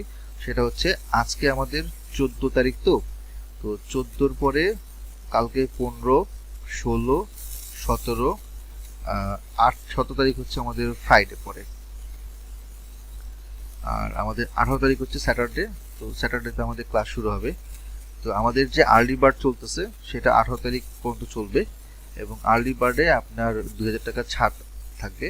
তার মানে হচ্ছে আপনাদের যে টোটাল 8800 টাকার যে কোর্স ফিটা দেওয়া হয়েছে, এই কোর্স ফির ডিডাকশন ডিস্ট্রিবিউশনটা হবে এরকম।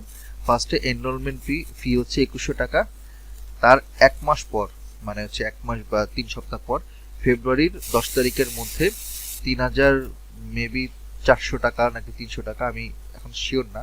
আর বাকিটা হচ্ছে আপনার 3200 টাকা। আমি একটু ক্যালকুলেট করে দেখি যে এখানে যেটা আমি লিখছি সেটা আসলে ঠিক কিনা। 8800 মাইনাস 2100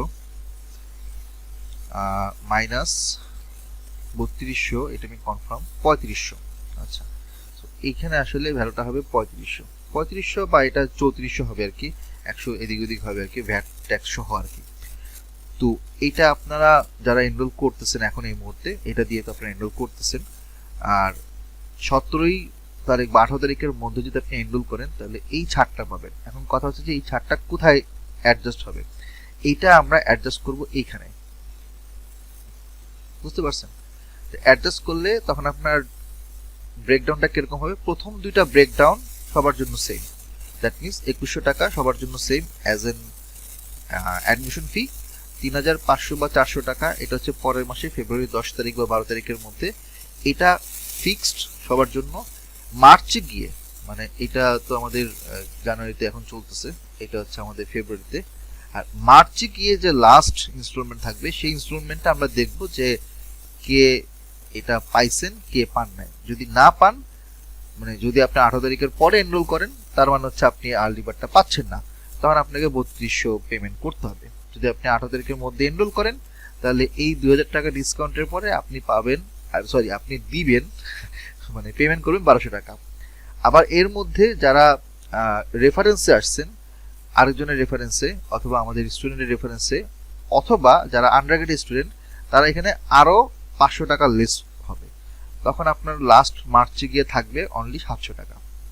সো আমাদের এখানে 2 জন আন্ডারগ্রেড হিসেবে জয়েন করছেন, সরি একজন আন্ডারগ্রেডে, আরেকজন হচ্ছে আমাদের হচ্ছে সিনিয়র ভাই হচ্ছে ওনার রেফারেন্সে আসছেন, আরো 2 জন রেফারেন্সে আসার কথা কনফার্ম করছেন, বাট পেমেন্ট আজকে দেননি, বলছেন কাল পরশু দিবেন। সো এখান থেকে তাদের জন্য হচ্ছে 500 টাকা একটা এক্সট্রা ডিসকাউন্ট থাকতেছে। আর এই 2000 টাকা ডিসকাউন্ট এটা 17 তারিখ বলা হয়েছিল আমাদের যে ব্যানারের মধ্যে, ওটা শনিবার দিন আমাদের প্রথম ক্লাস যেদিন শুরু হবে ওর মধ্যে দিয়ে দিলে বেটার। এরপর আসলে আমরা ওইভাবে ওটাকে এক্সটেন্ড করি না সাধারণত, কারণ আমাদের একটা সার্টিন টাইমের মধ্যে আমরা স্ট্রিক্টলি এটা ফলো করার চেষ্টা করি। আর আমাদের একটা ব্যাচের মধ্যে আমরা খুব বেশি স্টুডেন্ট নেই না, আমরা হয়তো দেখা যায় যে 22 থেকে 25 জনের মতো স্টুডেন্ট থাকে, এর বেশি আসলে আমরা নেই না। এবং আমরা নেই না কেন, কারণ হচ্ছে আমরা ক্লাসের মধ্যে যখন 20-22 জন স্টুডেন্ট থাকে তখন একটা 1-to-1 একটা এনভায়রনমেন্ট তৈরি হয়।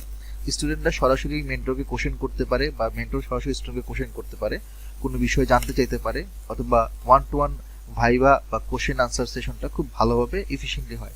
লাইক ফর এক্সাম্পল এই মুহূর্তে এখানের মধ্যে 13 জন বা 12 জন আছে, আমি যখন চাইলে যে কোনো সময় জেরিন, তাসনিম অথবা মাহবুবকে কোশ্চেন করতে পারি, উনিও আমাকে পার্টিকুলারলি কোশ্চেন করতে পারে। সো স্টুডেন্ট কম থাকলে হয় কি যে আপনার ডিরেক্ট 1-to-1 ওই শেখাটা ভালো হয়।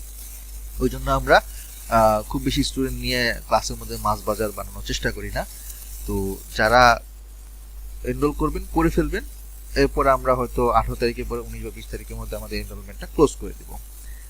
আর এছাড়া আমাদের প্রতিটা ক্লাস শেষ হওয়ার পরে প্রতিটা মডিউলের মাঝে মাঝে বা প্রতিটা মডিউলের পরে আমরা বিভিন্ন ধরনের কুইজ অ্যাসাইনমেন্টগুলো আমরা দিব।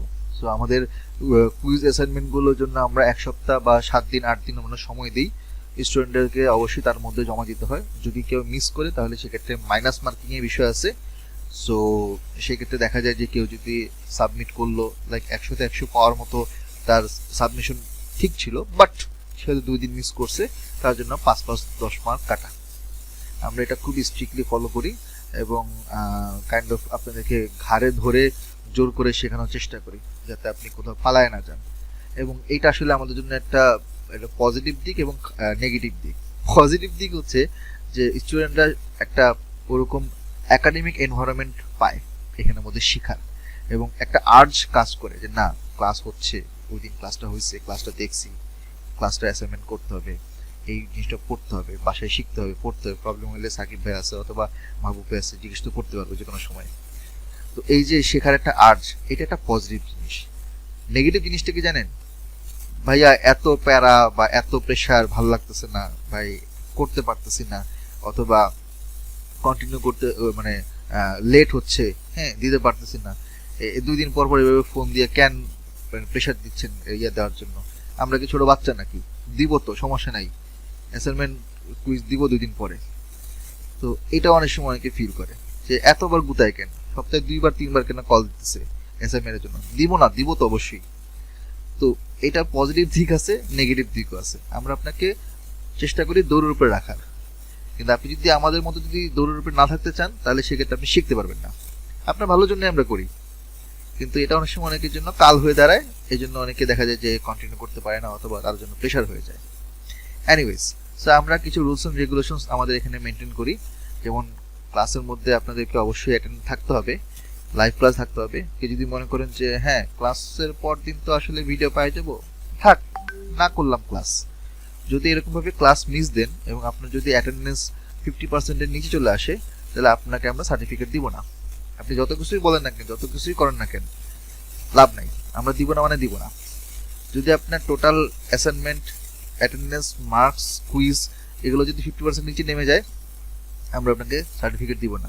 হ্যাঁ আপনি কোর্স করেন, সমস্যা নেই, আপনার তো অ্যাক্সেস থাকবেই, আজীবন অ্যাক্সেস থাকবে, যতদিন ইউটিউব আছে ততদিন অ্যাক্সেস থাকবে, আপনি দেখেন ভিডিও করেন, কিন্তু সার্টিফিকেট পাবেন না, কারণ যে সময় আপনার ক্লাস করা দরকার ছিল, যে সময় আপনার অ্যাসাইনমেন্ট কুইজ দেওয়া দরকার ছিল, আপনি দেন নাই।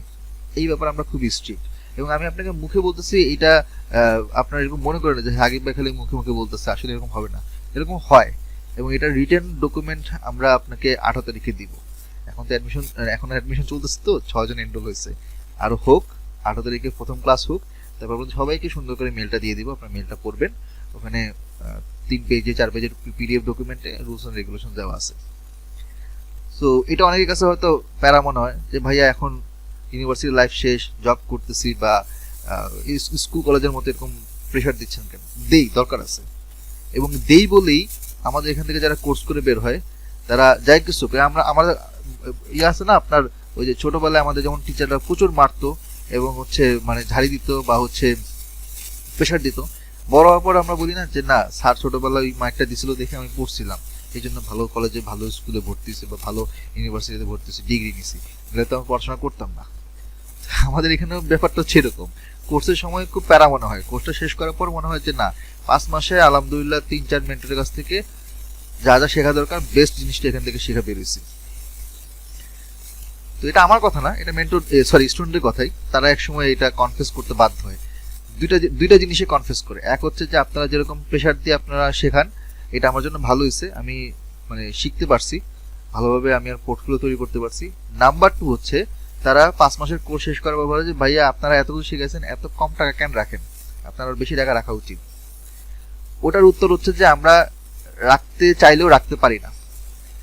আমরা যে কোর্স মডিউল করাই সেই কোর্স মডিউলে ইন্ডিয়াতে যদি আপনি তাকান, same course module 60,000, 70,000, 1 lakh rupee. যদি এখানে আইআইটি টিচাররা করায় তাহলে সেক্ষেত্রে 1.5 থেকে 2 লাখ রুপি। এই 6 মাস 8 মাসের এই কোর্স এই সেম জিনিসই পড়ায়। হয়তো হয়তো সেক্ষেত্রে আমাদের এখানে আইআইটি লেভেলের মেন্টর না, আমরা ওরকম আমরা স্বীকার করতেছি। হ্যাঁ, আমাদের এখানে 2 জন গেস্ট মেন্টর আছে, তারা ইউনিভার্সিটি লেকচারার, বাট তারা এত ব্যস্ত, তাদেরকে আমি বারবার রিকোয়েস্ট করে হয়তো 2-1টা ক্লাসের জন্য আমি নিয়ে আসতে পারি। বাট ওরা যে লেভেলের, ওই লেভেলের জন্য 1.5-2 লাখ রুপি ওরা নিচ্ছে। আমরা হয়তো ওরকম না, তারপর আমাদের অ্যাটলিস্ট 60-70 হাজার টাকা নেওয়া উচিত ছিল, না হলেও কম করে 20,000-25,000 টাকা উচিত ছিল। সেখানে আমাদের কোর্স ফি মাত্র 8,500 টাকা, 8,800 টাকা বা 9,000 টাকা।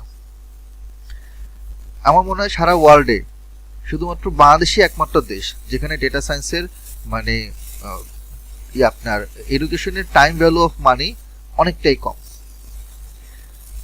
আমাদের এখানে আমি এখনো পর্যন্ত আসলে আপনাদের ব্যাচে পাই নাই, বাট অন্যান্য ব্যাচে আপনার দেশের বাইরে থেকেও অ্যাপ্লাই করে, কোর্স করতে আসে, এবং তারা বলে যে ভাই আপনারা যা শিখান ওখানে 1 ঘন্টা বা 1.5 ঘন্টা কেউ যদি অনলাইনে এটা শিখায়, মানে ফ্রিল্যান্স শিখায়, তাকে আমাকে দিতে হয় বাংলাদেশি টাকায় প্রায় 2 থেকে 2,500 টাকা বা 3,000 টাকা দিতে হয় ক্ষেত্র বিশেষে।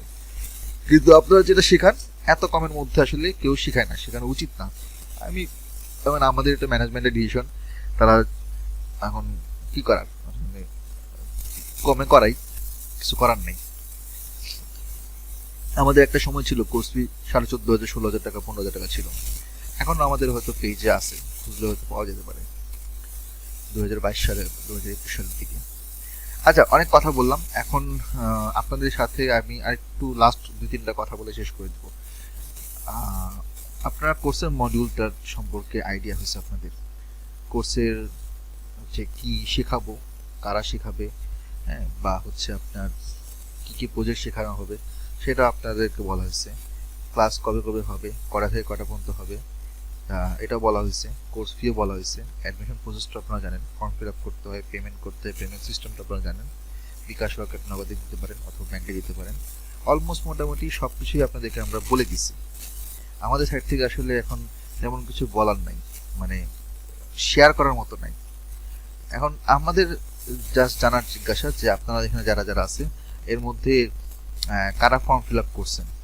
এখানে 2-1 জন আছেন, আমি যাদেরকে চিনি, বাট যদি একটু হাত দেন তাহলে বুঝতে পারবো যে আপনি ফর্ম ফিল আপ করছেন বা আপনি ইন্টারেস্টেড, এটা হইলেও হবে।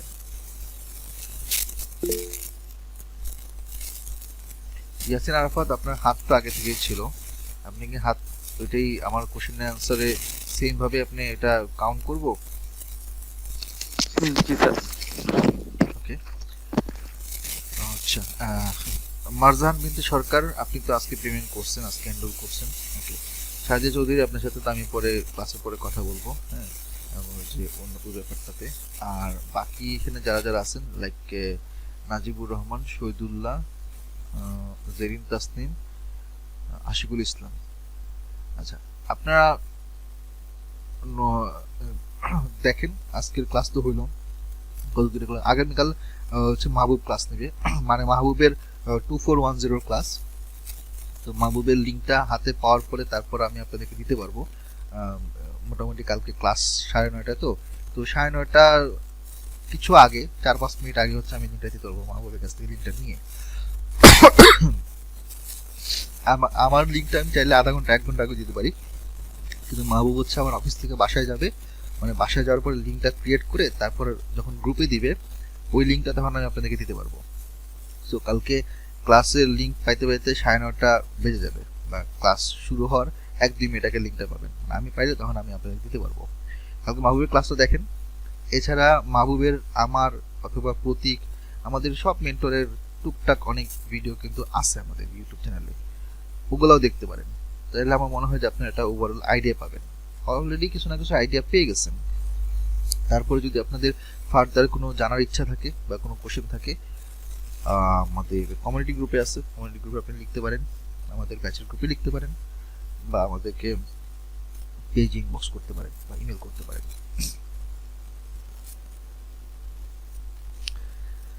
ওকে, সো এই ছিল অবস্থা আজকের মতন। হ্যাঁ, যদি আর কোনো কোশ্চেন না থাকে তাহলে আজকে আমরা এখানে শেষ করতে পারি। ওকে,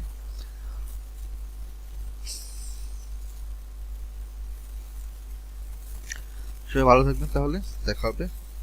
আল্লাহ হাফেজ, আসসালামু আলাইকুম, গুড নাইট। আসসালামু আলাইকুম। আসসালাম।